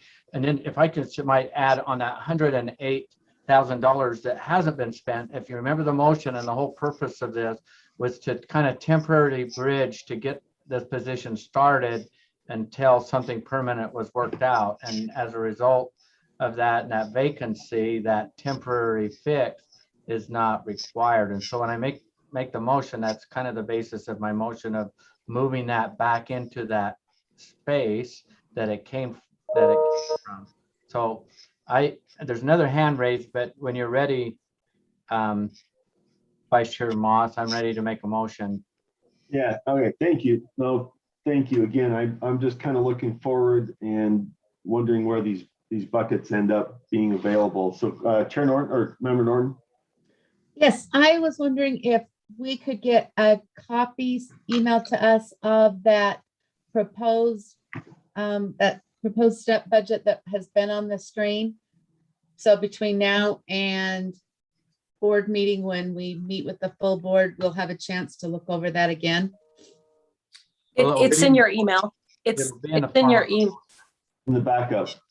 Okay, No. I didn't see it in my backup, but it's in my It's email. not, Oh, it's not in backup. It was an email sent Okay, thank you. for you. If we can bring it up, I can't, I'm limited here. there we Yep, go. that's Chair. fine.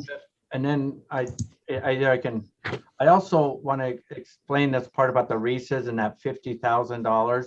It is, instead of having a line, it's just has always been easier to have the superintendent handle that than have it go through and have this other line item and tracking. She still has to, it's still tracked, but it's tracked in a little different space. But so I'm gonna start this motion off. Are you ready to receive a motion, Vice Chair Moss? Yeah, yes, please. Okay, the motion is that the board, a motion before the committee is that the board approve the following transfers and or continued and or new uses of the board's discretionary funds as follows. Number one, $200,000 for unrestricted state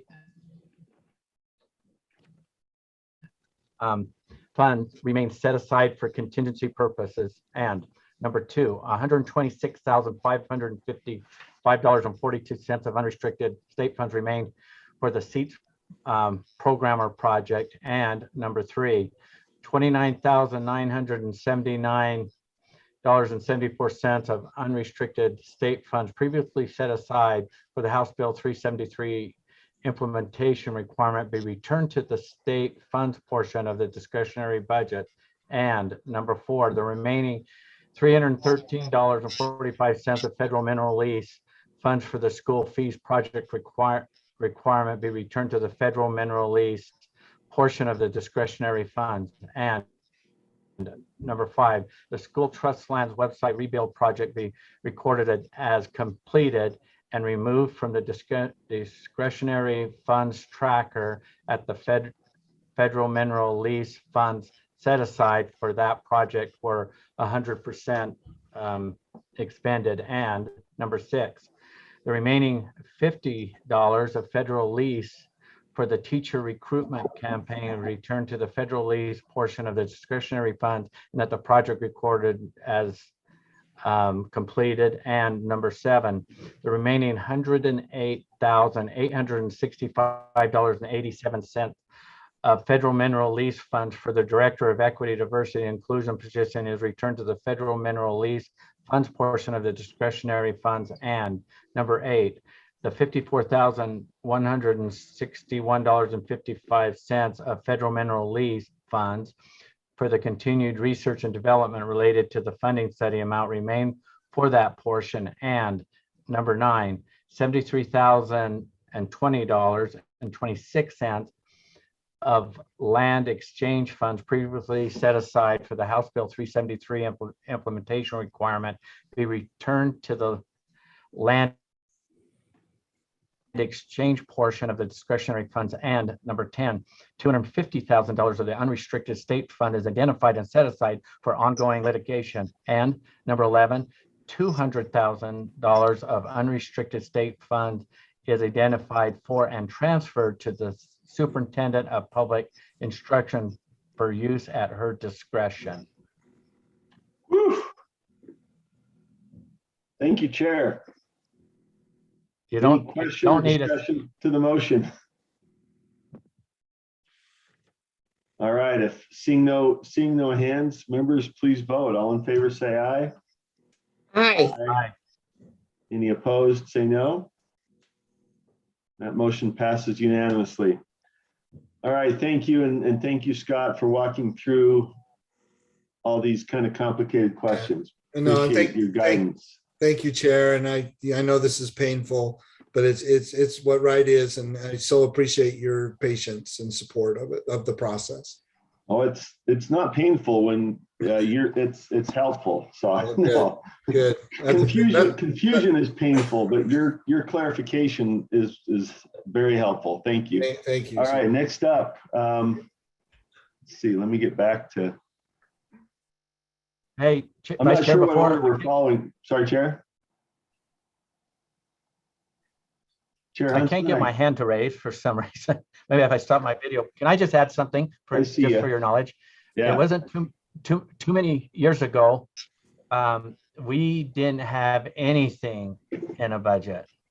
In fact, we were digging in the couches, finding change to meet our obligations. Do you remember those days, Deputy Superintendent Jones? Oh, I sure do, sir.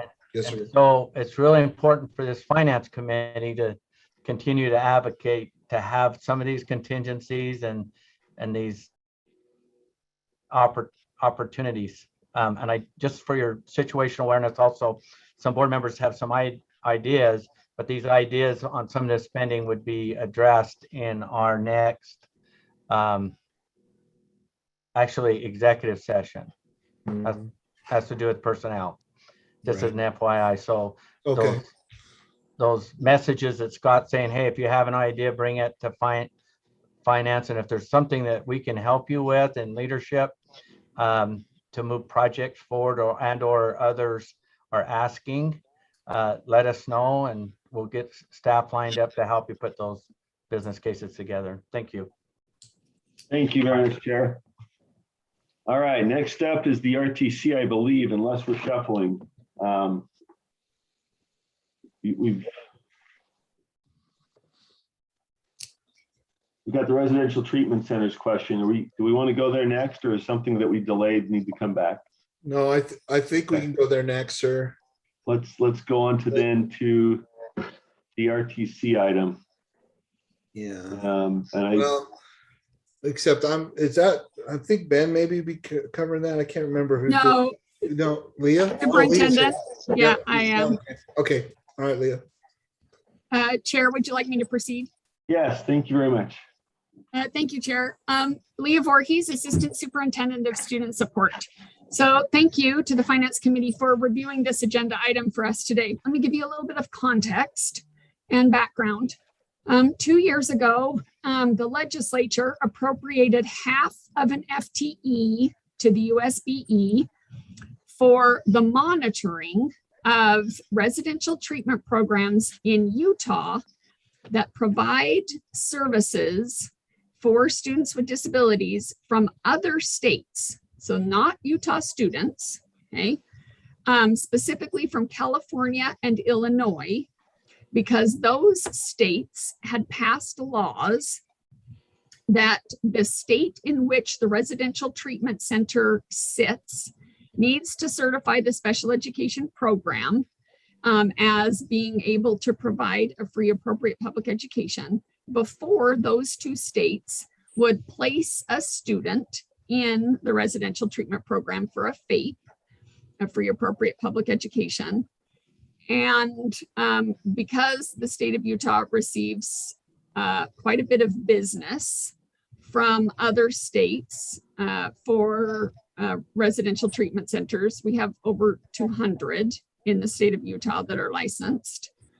The legislature considered the need to put a system in place to review and monitor residential treatment programs for out-of-state students, and appropriated $100,000 for half a position for us to be able to do that, and asked us to study what it actually takes, the amount of, excuse me, the amount of personnel, the amount of time, to study what it actually takes and report back to them about the cost to actually provide those other states this service.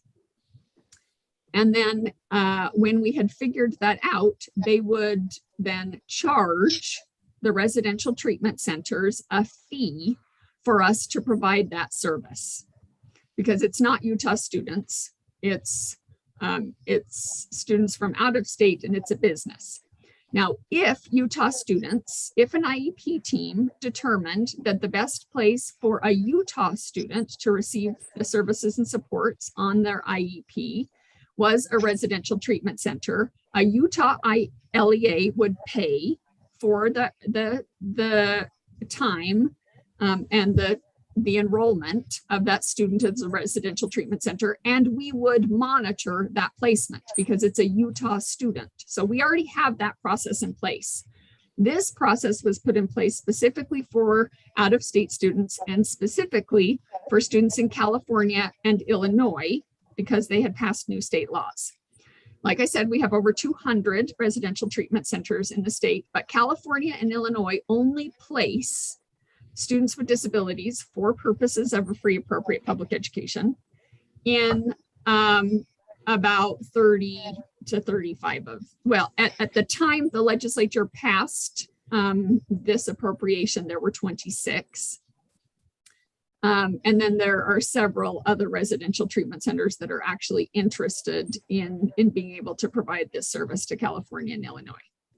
So what I bring forward to you today is the result of the study that we have been doing as we have been monitoring these 26 residential treatment centers, the process that we have used, and what it actually costs to do this work. And you can see in the backup, in the handout that we created, the cost for residential treatment center support and certification. This one, yes, thank you. We have outlined each of the costs that go into the monitoring of these RTCs. And then we have also created a list. If you look at the RTC, USBE RTC's proposed costs, this one, yes, thank you. We have looked at the distance of the RTC from USBE because the cost increases when we have to travel to the RTC, spend the night to get to the RTC, etc. So about 6 months ago, we took all of this data to the legislative fiscal analysts and proposed a matrix of costs that if the RTC was a certain distance from USBE and if it enrolled a certain number of students, this would be the fee. And there were about 10 different fees. It was just a matrix. Number of students that you enroll, so the bigger you are, the more you pay, and distance from USBE, so the further you are, the more you pay because it's more expensive. We proposed those costs to the legislative fiscal analyst, presented this information, then they asked us to simplify the fee structure so that we were only requesting a couple fees instead of our original matrix had about, I think it was 10, but it may even have been more than that, possible fees. And so if you switch to the USBE RTC certification, this handout, thank you.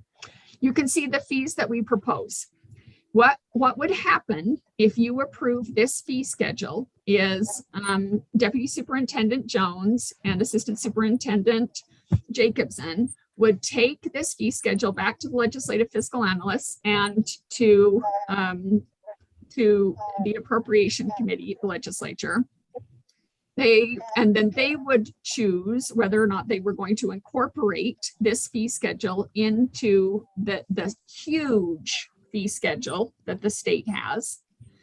And then 1 year from now, we would start charging RTC's fees for certification starting on July 1 of 2022. And then 1 year from now, that appropriation that they gave us for 1/2 of an of a FTE to do this work, they would take back away because the fees would then pay for the service. So we would no longer need to use state funds to pay for the service because the RTCs would be self-funding the service with these fees. So I hope that was enough explanation to explain what it is that we bring before you today. And I'm open to questions. Oh, wait, not quite. One more thing. So we have taken this fee structure, this proposed fee structure, and we've taken all of this information to a stakeholder group of RTC directors. We met with them last month and they are so helpful and so good to work with. And they provide a really important service to students in our state. And interestingly enough, they had done kind of their own calculation. They'd used a different thought process, but they'd done their own calculation and the fees that they came up with were really close to these. It was really fun and interesting that the fees that they came up with their alternate methodology was pretty similar to ours. So we have shared this with a stakeholder group of those RTC directors before bringing this to you. So now I am open for questions. Thank you. Thank you, Superintendent Voorhees.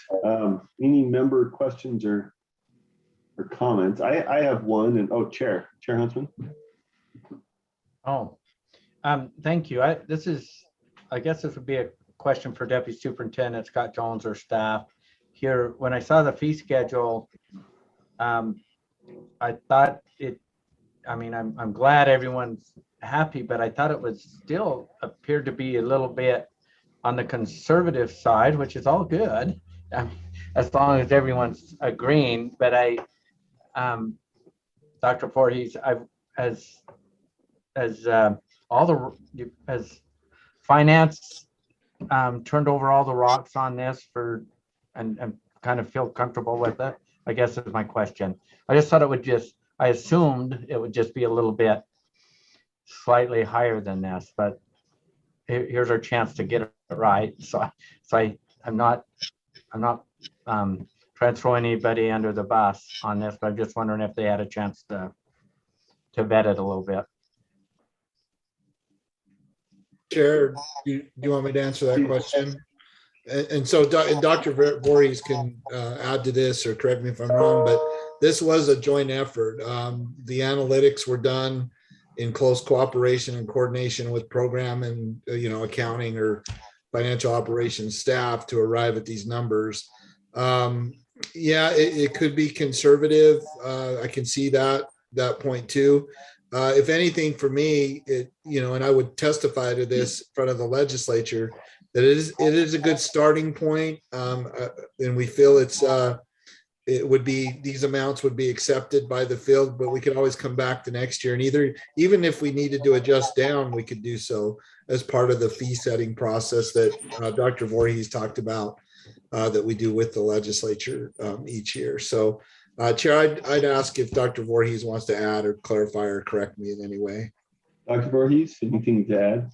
Thank you, Chair. Thank you, Deputy Superintendent. Yes, I agree. So Deborah and I and Dana Archuleta, who is our RTC monitoring specialist, and her supervisor, Laura Lee Gillespie, who's our monitoring UPIP's coordinator in general, all of our monitoring.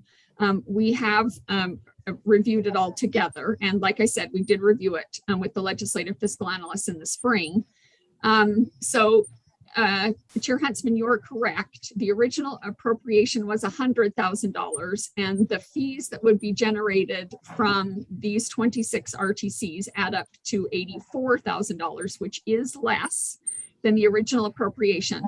But two important things to consider: the amount that we actually spent, we did not quite spend the $100,000. And so when Deborah, when Assistant Superintendent Jacobson and I reviewed this, we felt good about this number.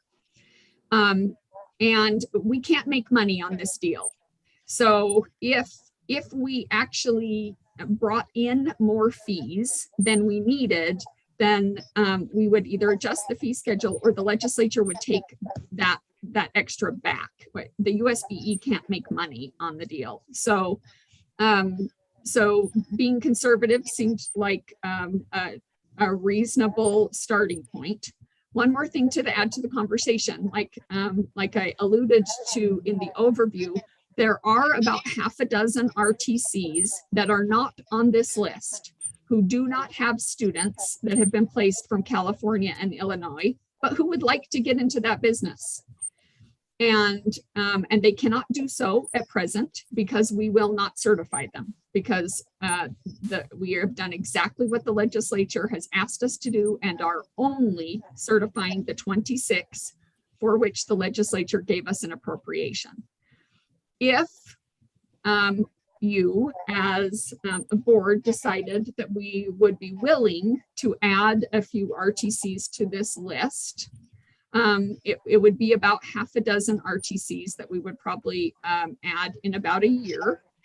And so we would be collecting a little bit more fee, but we still think, we've still looked through all the analytics like Deputy Superintendent Jones talked about. We still think that we would be able to pay for the half of the salary of the staff who does this.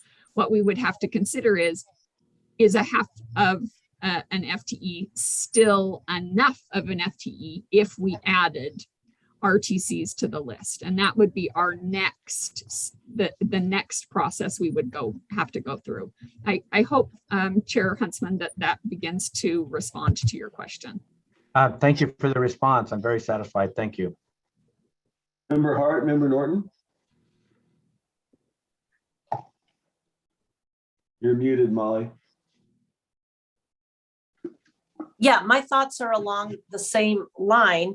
I'm concerned that even if there are fluctuations in student number, that we still are able to cover, so that we are the fees enough to insulate against fluctuations in number. In addition, if this position were to become more than, so it's an existing person that half their job transition to this, I'm concerned that that took a half of a job, and I was somewhat interested in finding out why we didn't use like a standalone FTE for this, and in anticipation that we would bring more centers. Does that make sense? Dr. Why did we do it that way? Because I know how tight fund, personnel are, especially in, special. So we carved this out of time, out of an FTE, rather than covering the cost or planning for a full, as it's the legislature that did the half. But as we make a fee schedule, why are we not planning for the future? So one, how are we protecting for volatility? And two, why didn't we just go ahead and do a full FTE so that we could maintain what the was doing original? Dr. Voorhees? Thank you, Board Member Hart. So the first answer to the question is, this is our very best guess based on a year and a half and 26 RTCs that we have certified. And to be honest, we feel pretty good about it. Okay. But you're absolutely right. We have no idea, what is going to happen and what fluctuations might happen in student enrollment. But for right now, we spent a lot of time and energy on this, and I feel really good about it. To the second question, so when this was brought before the legislature, which was not something that you as a board brought before the legislature, the Association of Residential Treatment Centers brought this before the legislature. We at the USBE were tasked with doing a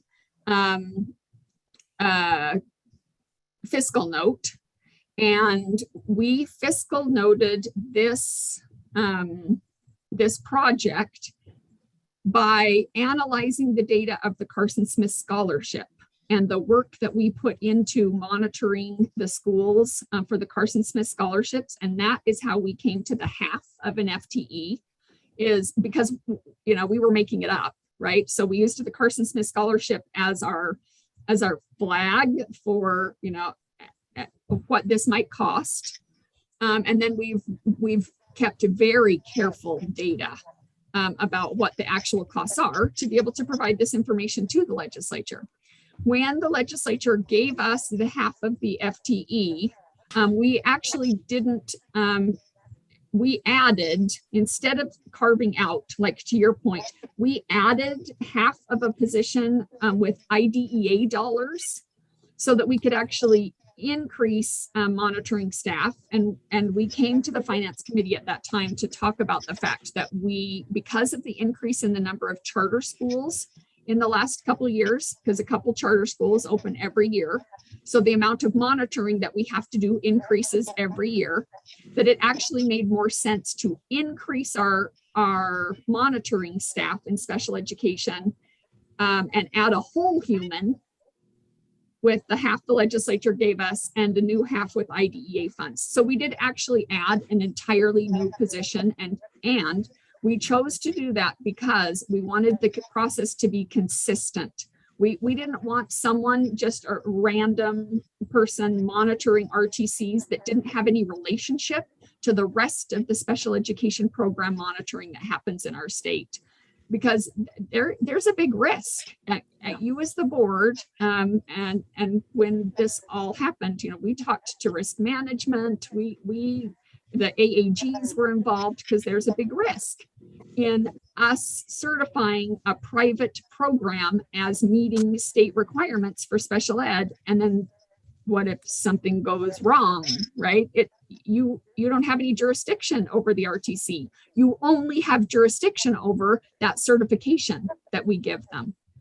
Right. So for that, to mitigate that risk, we chose to embed that position into the current monitoring staff so that there would be absolutely consistent processes and thinking about special education monitoring in LEAs and in RTCs. That is, that answers the question. Yeah, that is exactly what I was thinking, and I didn't recall that conversation earlier, and that is exactly why I was asking those questions. Thank you, and I'm so glad you used Carson Smith. that really makes me feel like it's grounded in not just modeling, but and forecasting, but actual similar type activities. Thank you very much. Member Norton? Are we ready for a motion? I believe so. Yeah, if there are no other questions or comments, please do. We need to move Okay. on to a couple other things. And just a quick comment. Thank you, Assistant Voorhees, Superintendent Voorhees, for all your work on this. That is remarkable. Thank you. I It move was a that the team. Finance Committee approve the proposed RTC certification fee schedule and forward to the full board for approval on second and final reading. No other comment or questions? Members, please vote. All in favor, say aye. Aye. Aye. Any opposed, say no. Thank you. That passes unanimously. Chair, it's Scott. Yes. Yeah, Yes, please. so sir, I think the only remaining action item is item number 8. So if we could do that and then go to item number 3, for the West Ed Chief of Staff Stanley, that should probably put us right up to 12:30. So Perfect. Thank you. Who's driving the data standards? Ben is on this one, right, Ben? I'm ready to go on that one. Okay, thanks, Ben. So Ben Rasmussen, Director of Law and Professional Practices, happy to be with you this morning. The R277484 is our data standards rule. And essentially the primary purpose of the rule is it contains a number of deadlines that LEAs have to meet in making reports for data information to USBE.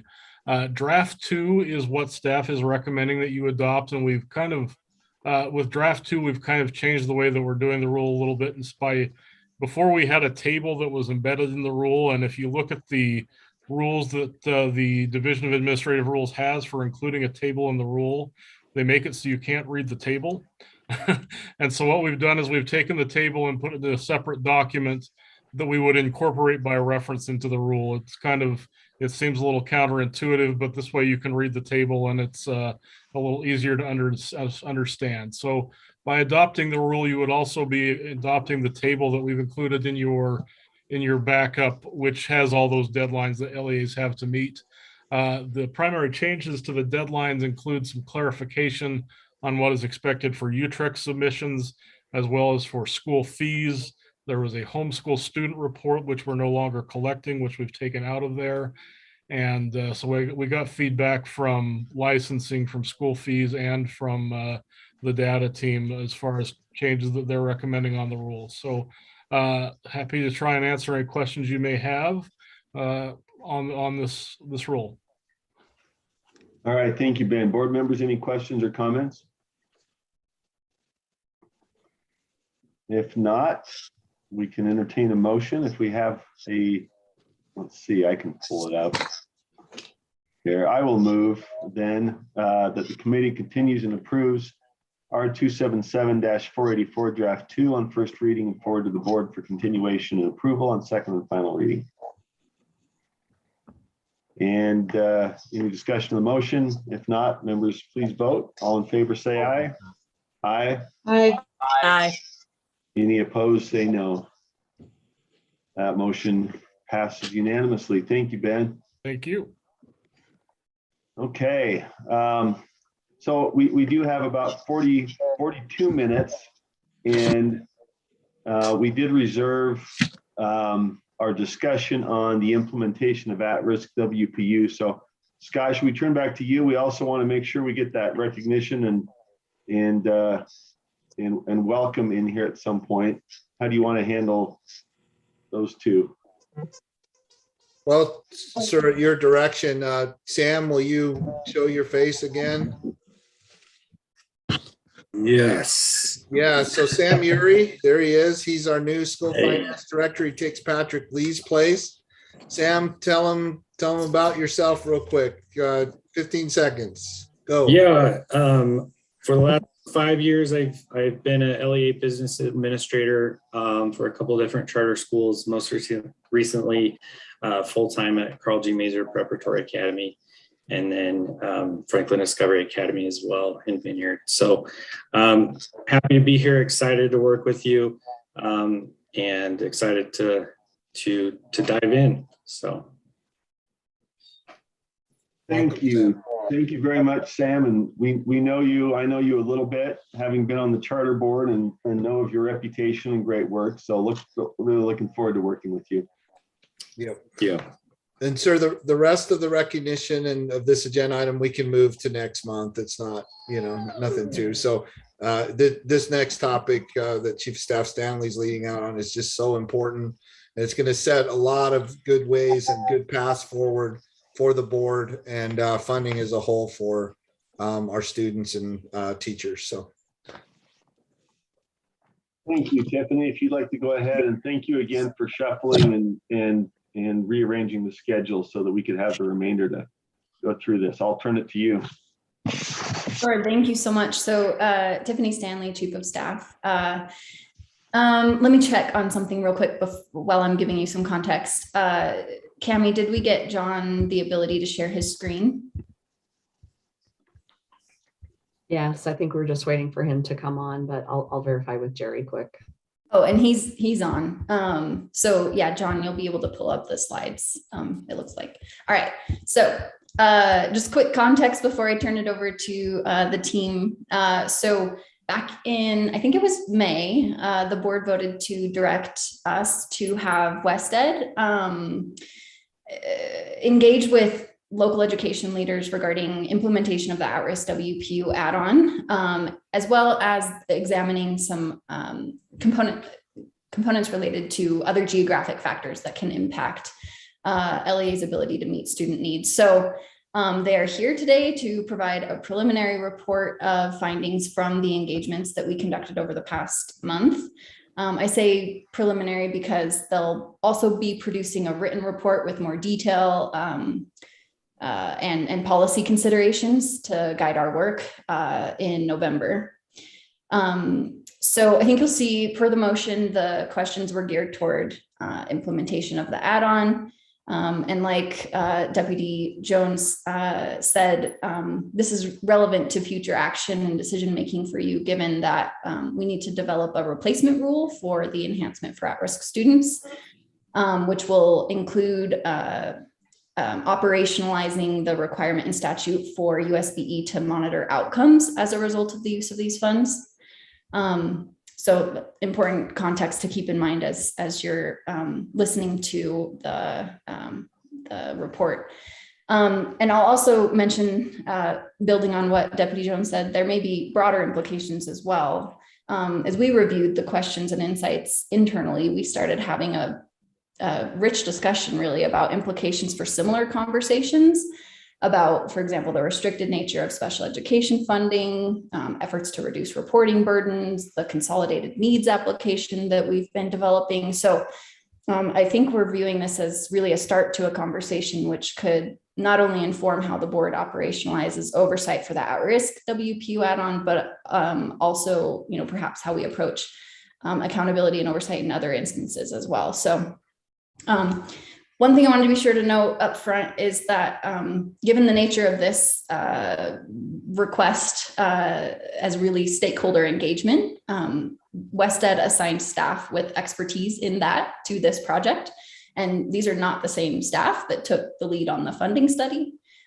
So they likely won't be able to speak to those, specific aspects. If questions arise in that space, I can do my best. Also, I'd be happy to take them back to the researchers that conducted the entire funding study for follow-up.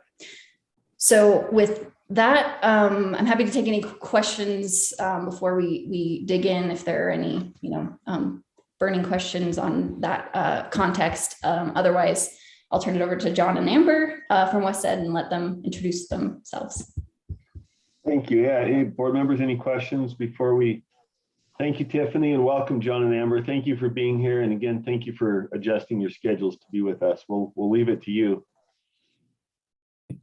All right. Well, hello, everybody. I just want to make sure everyone can see my screen okay. My sharing is working. Okay, cool. Excellent. So hi, everyone. My name is John Diaz. I work with WestEd. I am joining you all from a home office in San Diego where it's been raining for the past 2-3 days straight. So it's really gloomy out here. Hopefully conditions are a little bit better where y'all are at. I'm really excited to be sharing some early findings with you all from these focus groups that we did almost a month ago now. I think we had some really excellent findings, and I'm mostly excited to share just some of the really interesting quotes and statements that were made by LEA administrators. I feel like the big takeaway for me was that it wasn't just about operationalizing the policy, but also there was a lot of depth and introspection being done by the folks who participated to really speak to how are we serving kids and how are we making them feel at home and how are we making them feel safe and secure in this environment. And so I really appreciated that from their comments. So hopefully what we're highlighting today can illuminate that just a little bit. But I'll get right into that and kind of speak a little bit to what we'll be talking about today. So our agenda is first to talk through some background and kind of the context and the impetus for the work that we've done, which Tiffany already spoke to a little bit already. I'll give a brief overview of how we convene the focus groups, what was our sort of population gathering tactics and how did that all come together. I'll share each of our research questions and I'll pair those with the findings that we had. And then finally, we'll get into some discussion where I'll share some brief takeaways that we have, but really excited to hear from you all and any questions or ideas that the findings spark for you as we prepare to deliver this report in the next couple months here. But before I do all that, I do want to introduce our project team, not all of whom could be here today. But if you look on the far left, a non-bearded version of myself, John Diaz is on the far left. And then Annika Harder, who's not with us today, she was instrumental in helping with just the data collection for each of the focus groups. So gathering input, taking people's quotations, taking information down, following up, maybe probing a little bit extra if we needed more detail on someone's responses. And she was just a really great help for all of our focus group convenings. Amber Valdez, who is on the call today, she acted as an advisor and is sort of a content area expert in qualitative analysis and systems change and in stakeholder engagement. And then finally, Alex Jacobson, who you might remember or be familiar with. He was the primary author on the phase 1 and 2 reports.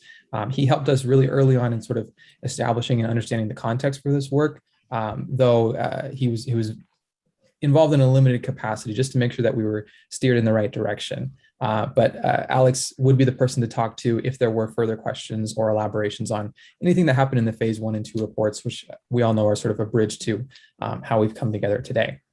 So with that in mind, I'll do some brief background. I apologize if this is stuff that we all know already. I just want to make sure that I give kind of fair representation of how we were priming our participants and making sure that they had complete information and understood what was being discussed and what kind of the topic of focus was for our convenings.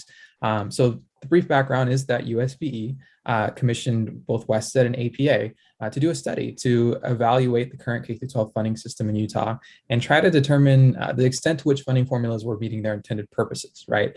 Mostly with respect to ensuring reasonably equal educational opportunities for all children. From that, there were a number of findings that were produced, but there was really one key kind of overarching idea that that we want to focus on today and really was part of the framing for SB 142, which we'll get to in a moment. That finding is that Utah's funding formula at present or at that time was not fully adjusting for the cost of providing services and supports for students from economically disadvantaged backgrounds, right? And so from there, we come to SB 142, which is the WPU add-on program, right? Where we have the introduction of 2 weights. The first being an economically disadvantaged student weighting, and the second being an English language learner student weighting. And one of the things that we tried to frame and emphasize to an extra extent to our participants was that, one, the weightings increase annually based on recommendations of the subcommittee and approval of executive appropriations. Second, introduction of the add-on eliminates the EARS program. And third, that the introduction of the WPU actually necessitates a hold harmless provision, right? That will carry over for a number of years as this transition is being made to this new add-on program. So that's sort of the framing that we provided to our participants, and that's kind of the background of really how we're approaching these focus groups today. So our objectives, though, of the groups were really to understand 2 things in particular in light of all that information. So the first was just to understand how components of the at-risk WPU add-on could be designed in a way that would not just serve the needs of students, but also be reflective and center the voices of practitioners, right? So when I say components of the program, I mean accountability measures, right? Reporting requirements, maybe state technical assistance, and really how folks are going to be able to operationalize this policy in all the ways beyond just the dollars and cents, right? We had a secondary goal as well. And that was really to take this opportunity of bringing folks together to see, okay, well, Utah's a really unique state, right? And there are large urban centers and there are large rural and remote areas, and there's students dispersed across both of those. So how can we hear from this diverse group of administrators how issues of geography impact the way they make decisions, the way that they allocate resources, and the way that they're able to staff, the way that they're able to think through their facilities and their conditions of learning.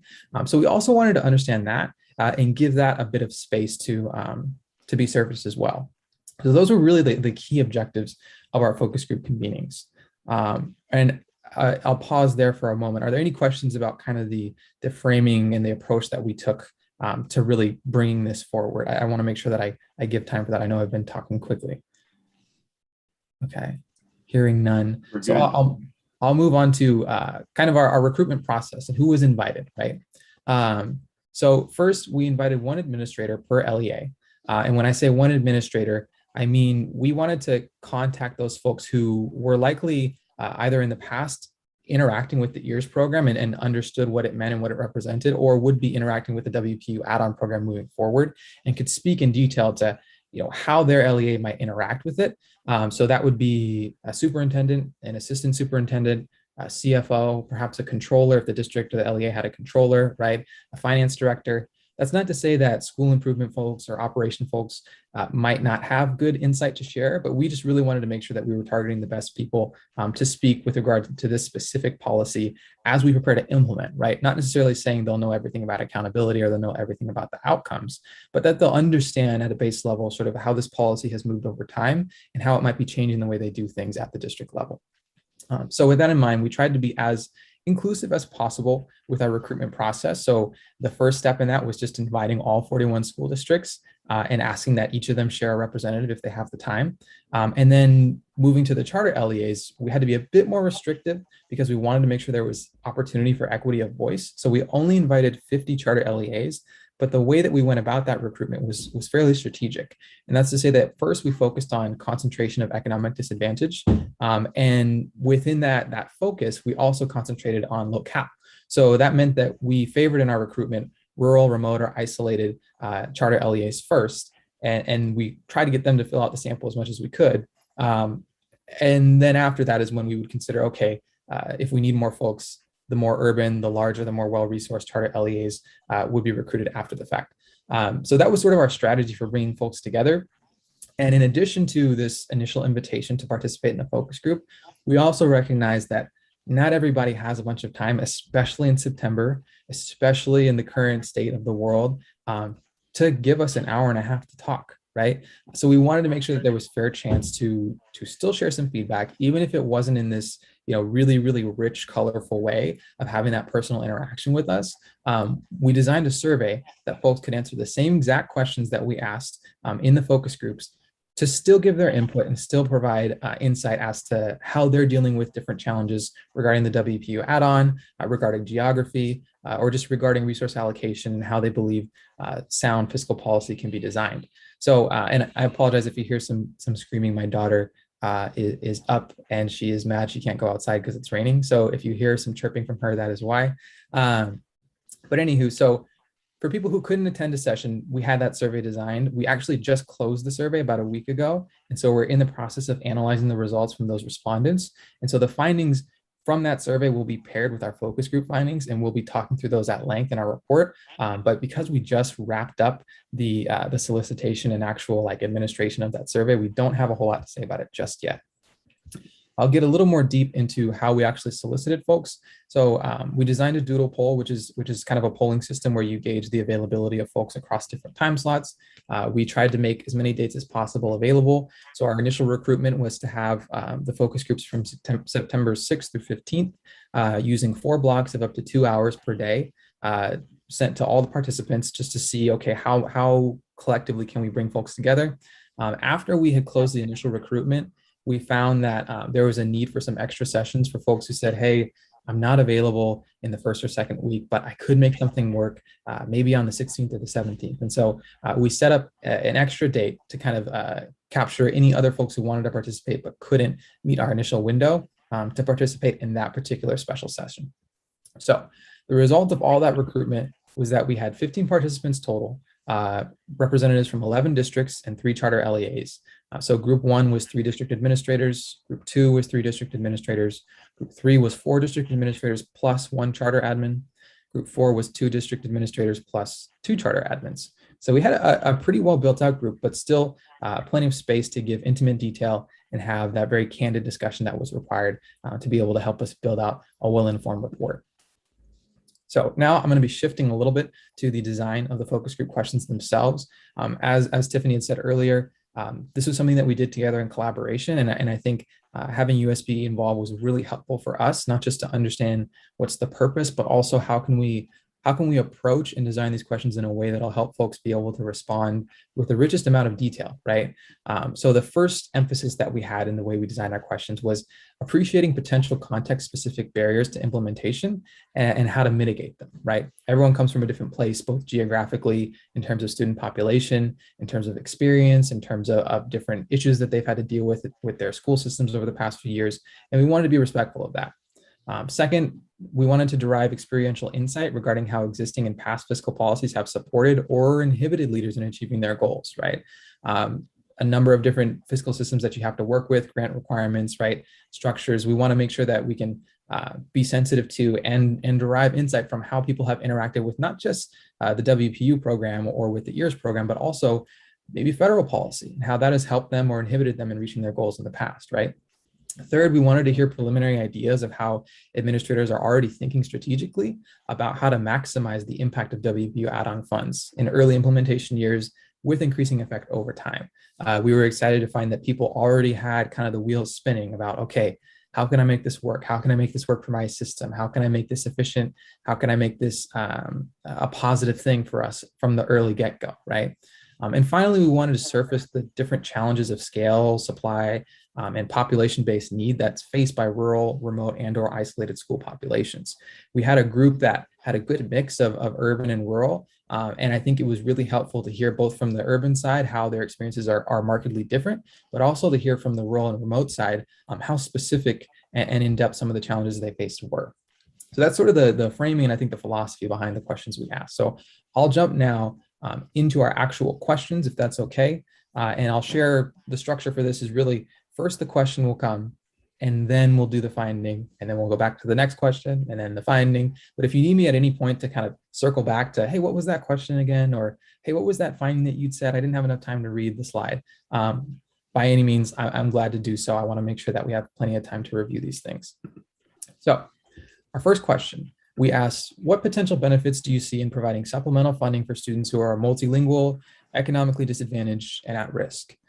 This is more of a philosophical question, right? What are the potential benefits in just adding supplemental funding based on need overall, right? How do you feel about that? It's something that the state of Utah already does. So our first finding was that people answered resoundingly, some students have needs that may require supplemental resources to support their academic success. Across the board, we heard this kind of feedback saying, yeah, this is part of the equation of making things work for our kids, right? Is that need is varied and it's dynamic and there is no one size fits all model. Here's a couple quotes that I want to share. I'll read the top one. I'll give y'all time to read the bottom one as well. So the top one says, one benefit is that the acknowledgement that students, depending on their various needs, require more resources to eliminate or mitigate against opportunity gaps. The second one talks about how other states have already adapted this model. They say that many other states have seen a benefit to students for having a more diversified funding mechanism based on need. WPU for many years has served Utah fairly well in terms of structure, but it's come up short.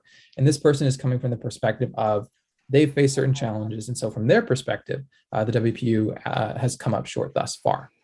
But overall, and I think ultimately what we want to emphasize with this finding is that there's a clear unanimous understanding that it takes more resources to support students based on need, right? So I'll move on to our second question now.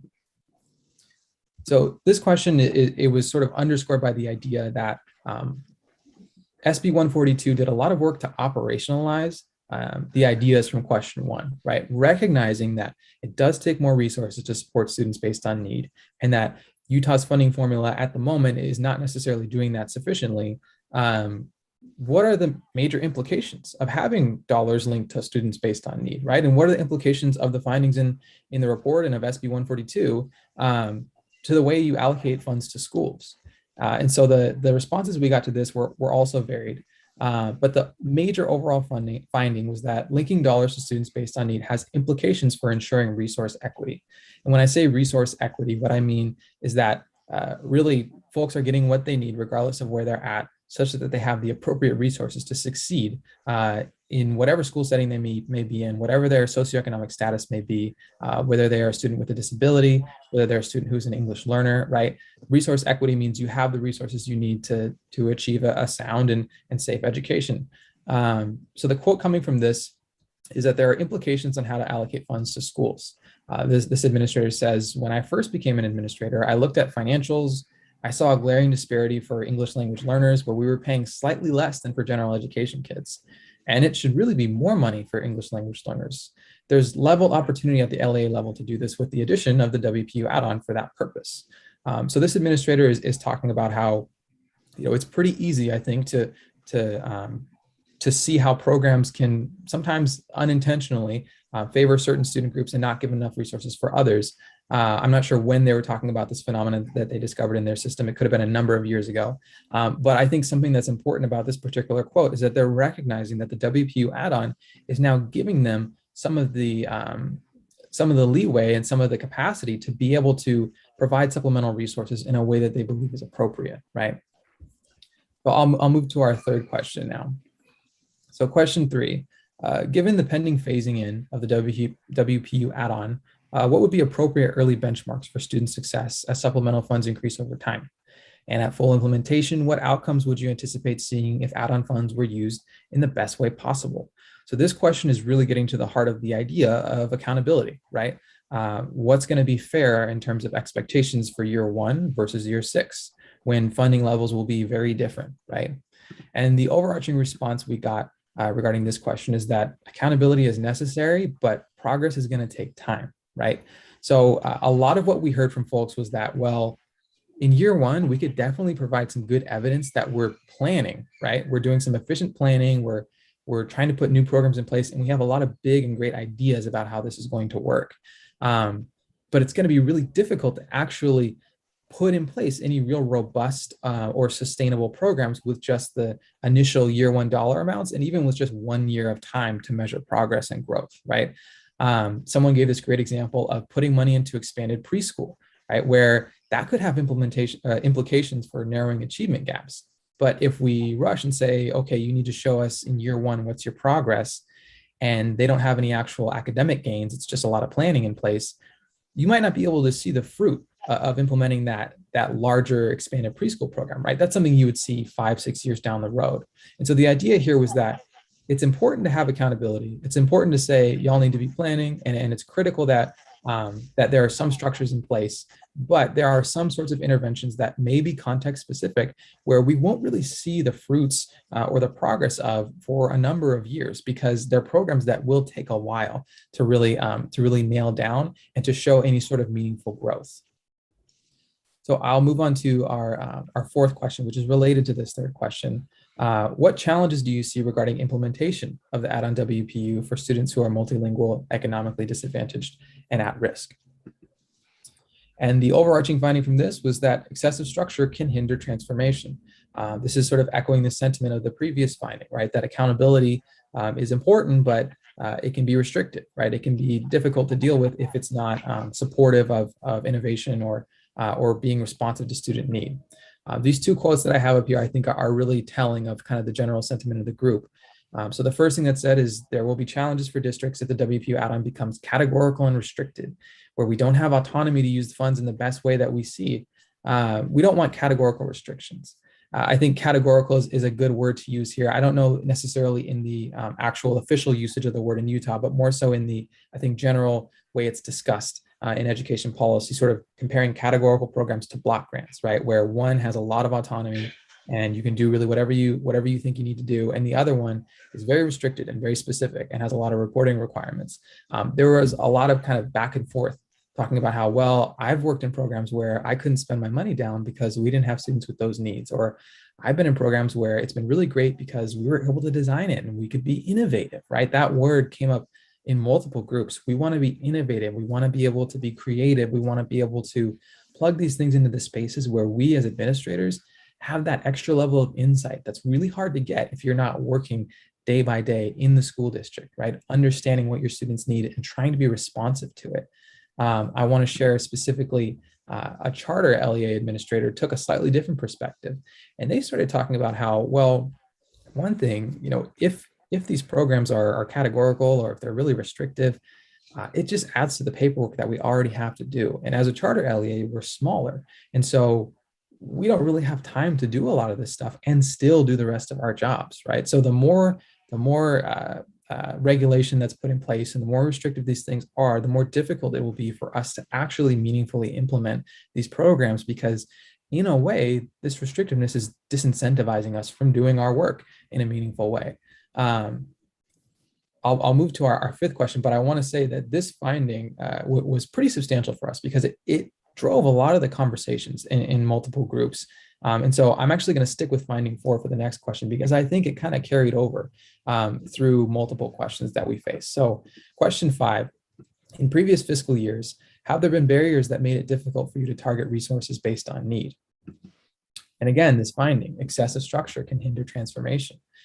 Some folks spoke to the idea of the EARS definition, right? That they could create the EARS definition themselves, and in creating it, sort of set the parameters for what need would be or what at-risk would be.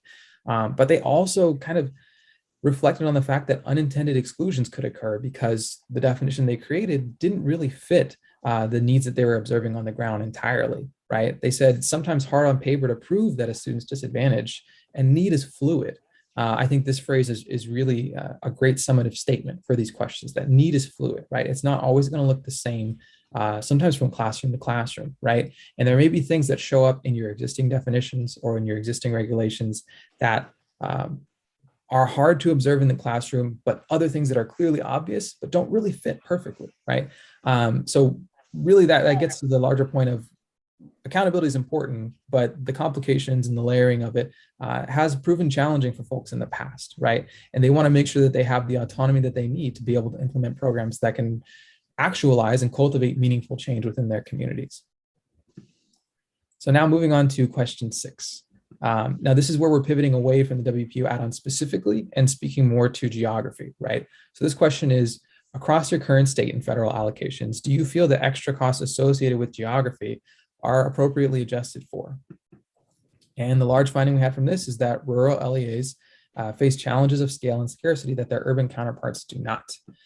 It was interesting, in a couple of the groups, I would ask this question and then everyone would come off mute and say no, and then they would go back on mute. And it was like, okay, can you tell me a little bit more about that? And I think the mood there was really, they just wanted to be clear that they did not feel that it was appropriate. And this is not to say that Utah specifically at the state level wasn't providing appropriate resources, but really state and federal resources and whatever they were able to do from a local sense collectively, it's hard to really capture this level of need because it's not really easily recognized, right? There are some systems within the state that are doing so, but in their experience, there's things that they're interacting with on the ground that even they are still trying to understand fully. I think the second quote here on this slide speaks to it well. This administrator says, "We have learned that remoteness has dynamics that I myself have not even fully grasped. The deeper we go, the more we realize how much of a factor it is." And this administrator in particular has been working in the system for a number of years, right? They're not new, they're not fresh. They're saying, I've been in this system for a while, and I think I'm still learning to appreciate what the actual needs are and what the complications are, right? This goes from everything to, I can't hire the kinds of people I want to hire because the staffing is so scarce, to, well, my facilities are old, or, well, I have a couple students who need something very specific, students with disabilities, but there's nowhere in my entire region where this kind of service is offered. And that's really difficult for me as an administrator to feel good about, because I know that I have to tell that to the parent, or the teacher has to tell that to the parent. And it's difficult because we really want to help these kids, right?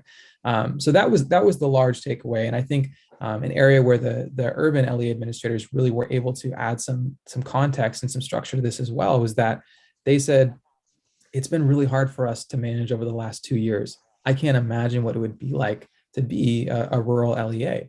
I have certain problems on my end, you know, being urban, being in these large urban centers, but there are things that they interact with that I never have to deal with. And so for me, I can't imagine what it would be like to share in their experience and to be where they are, right? That was the large overarching finding, is that our urban LEAs were really sympathetic to the unique challenges and it seems not fully understood challenges of being in a rural, remote, or isolated region.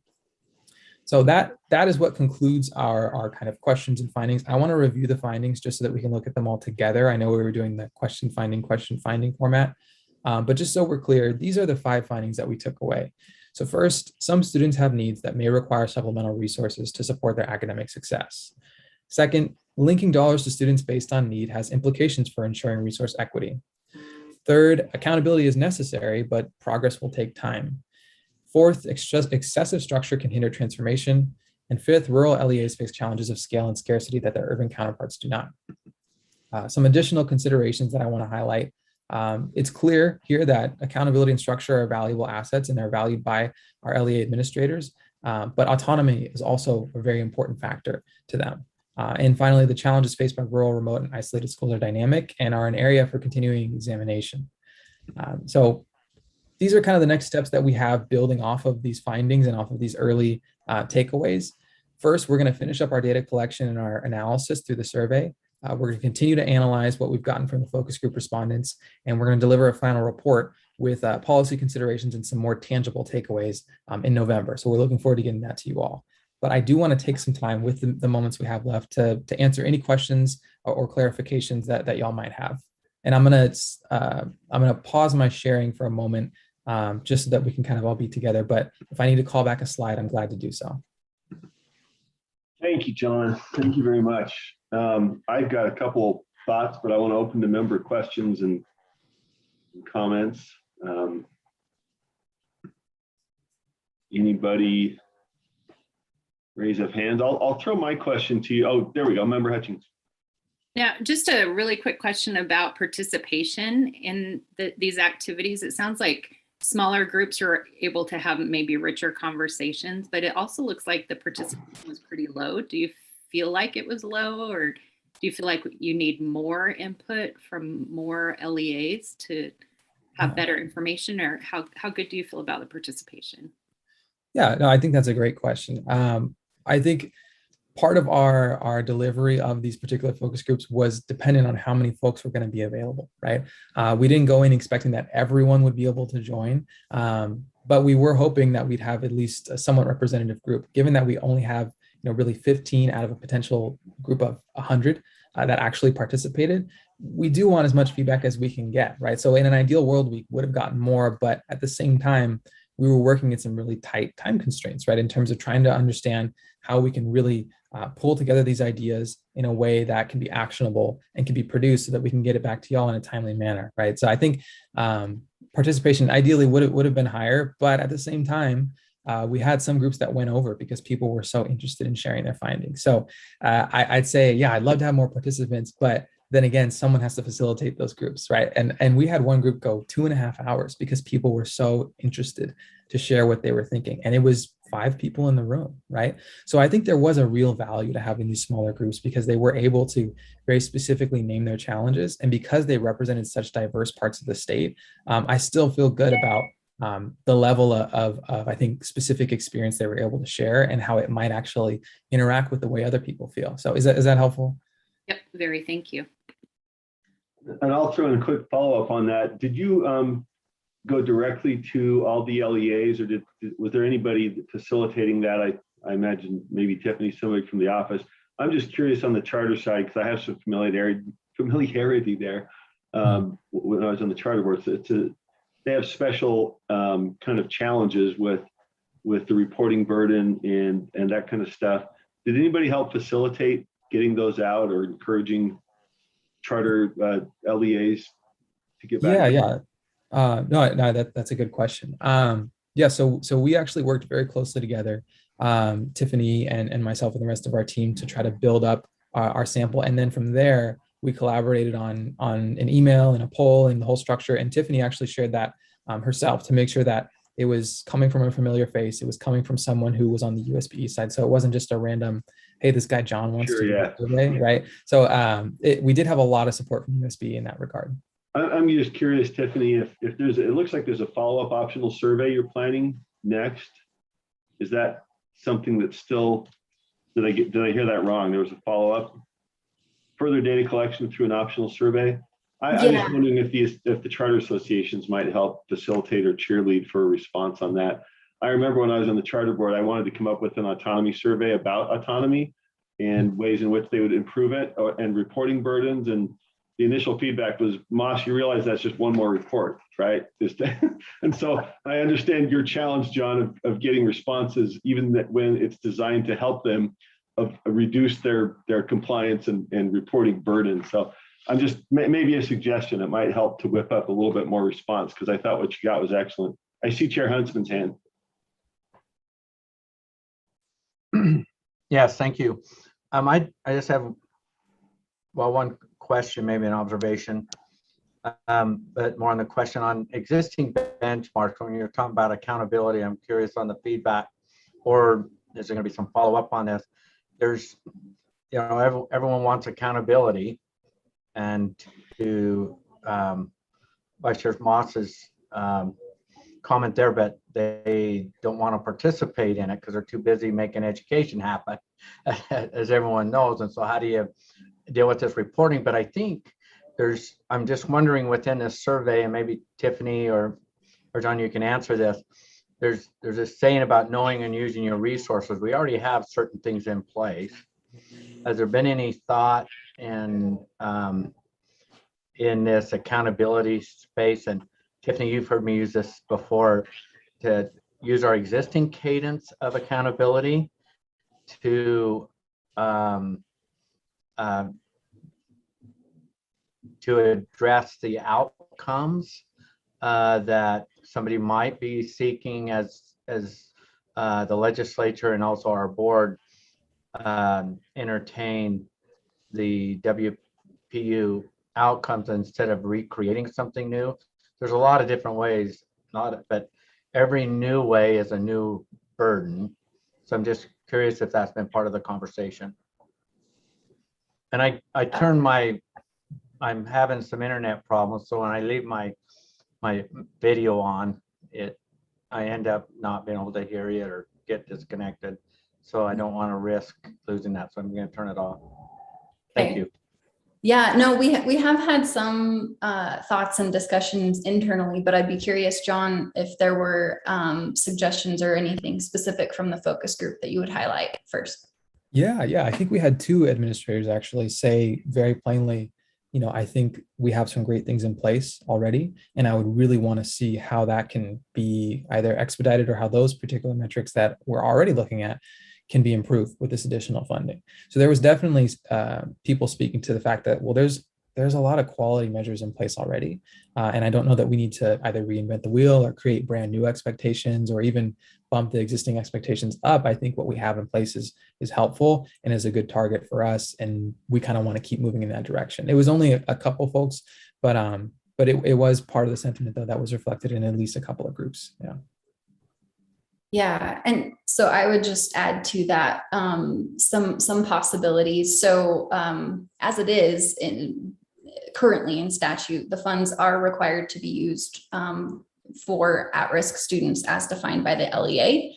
So they are restricted in that sense. So there's that input side of input-based accountability, but then there's also the requirement for us, for USBE to monitor outcomes. And so in that space, a couple of things that we've talked about are, we have the school accountability system, which does include English learner progress, right, which is a factor upon which these weights are built. There's the targeted support and improvement schools, which look at gaps, including for economically disadvantaged and other at risk. So we have that infrastructure of our school accountability system that could easily be built on and tapped into, or really used. So the other piece is financial transparency. We've made a lot of progress in this space in terms of school level financial transparency in the past few years.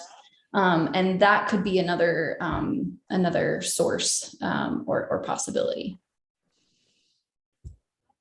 So I do have another follow-up if somebody didn't have a question. Yeah, Chair, I don't see any other hands. My other question is all in this area of accountability and as we describe as we move forward with looking at WPU add-ons, there's a tendency that happens out there a little bit in government entities that once you get somebody into the system or they're introduced and the WPU, the funding source is going right into that space, there's on-ramps to get in, and then how do we measure how do we put the off-ramps to get out? Because we don't want everyone to stay into that space, or every student. We want student success, and I've seen it happen on with early intervention programs, especially. I've seen some of the best ROIs happen with these early intervention programs, and also in the elementary schools. So my question is, as we're looking at this WPU add-on, it's good to get it started. Is it going to follow that student clear through their whole education, or is there or within this accountability space, there's a way to say, okay, great, they're not part of that at-risk group now, and we have a big celebration, but then the funding isn't following, and sometimes these LEAs, I'm not saying all of them, but sometimes they get used to that funding coming. I've seen it in a little bit of NES, like the NES funding program, where it could be perceived that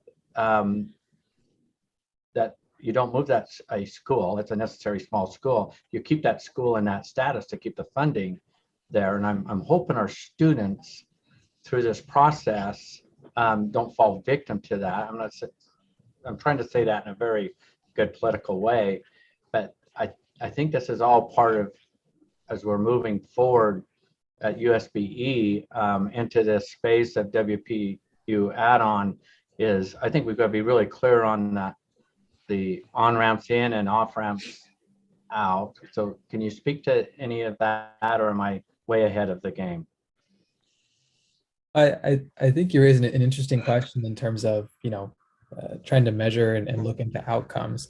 I don't know that in the context of the questions we were asking for the purpose of the focus groups, that didn't come up at all. But I do think there are interesting implications for the way that you quantify need, the way that you classify need, and how you recognize that. As a researcher, I tend to err on the side of, if it's reflected in the data, I'm trusting in the fidelity of the program or the school or the district to be measuring that accurately. But I think it is an important point to think through, okay, how is this going to look like as populations shift, right? Because as population shift, needs going to shift, and funding and resource allocation is going to shift as well. So I think that is something interesting to look into, but I don't know that we approach that too much in our actual focus group convenings. Yeah. And I just bring it up because it's really good to introduce the concept, and of course people are eager to bring betterments to our students, but somewhere that needs to fall into that conversation, I think, unless you have a different pathway with WestEd's expertise of assisting agencies like our own. But so yeah. Thank you. Yeah, I'll just briefly say, Chair Huntsman, if that's okay. I know we're at time, right? I'll just reinforce the importance of that and say that as far as the factors that actually generate funding, So economically disadvantaged, that is largely exogenous to the school. So in terms of kind of the on-ramps and off-ramps that you were mentioning, I think that factor is more stable and less, less susceptible to the intervention.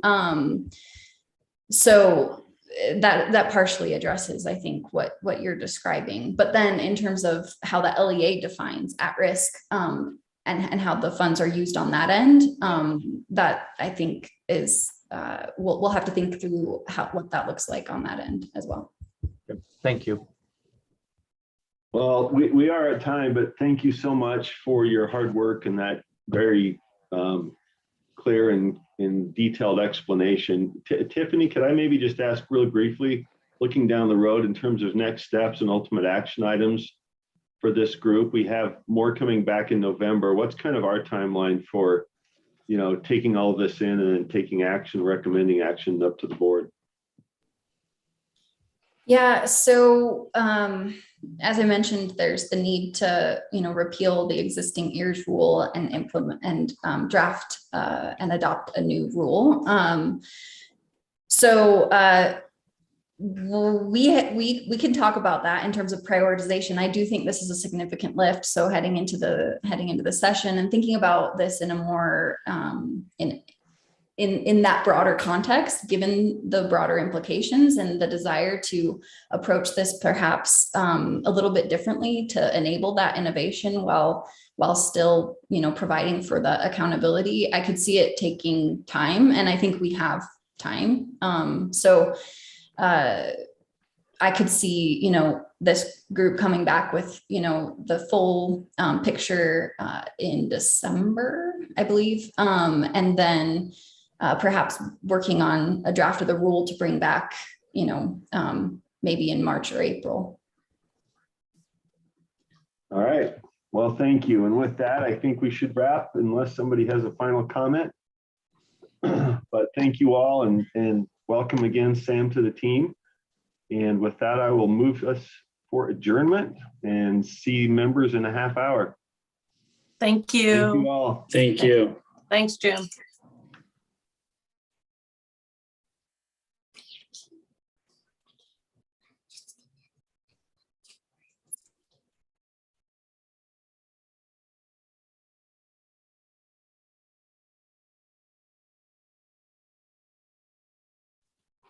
Thanks, Jerry.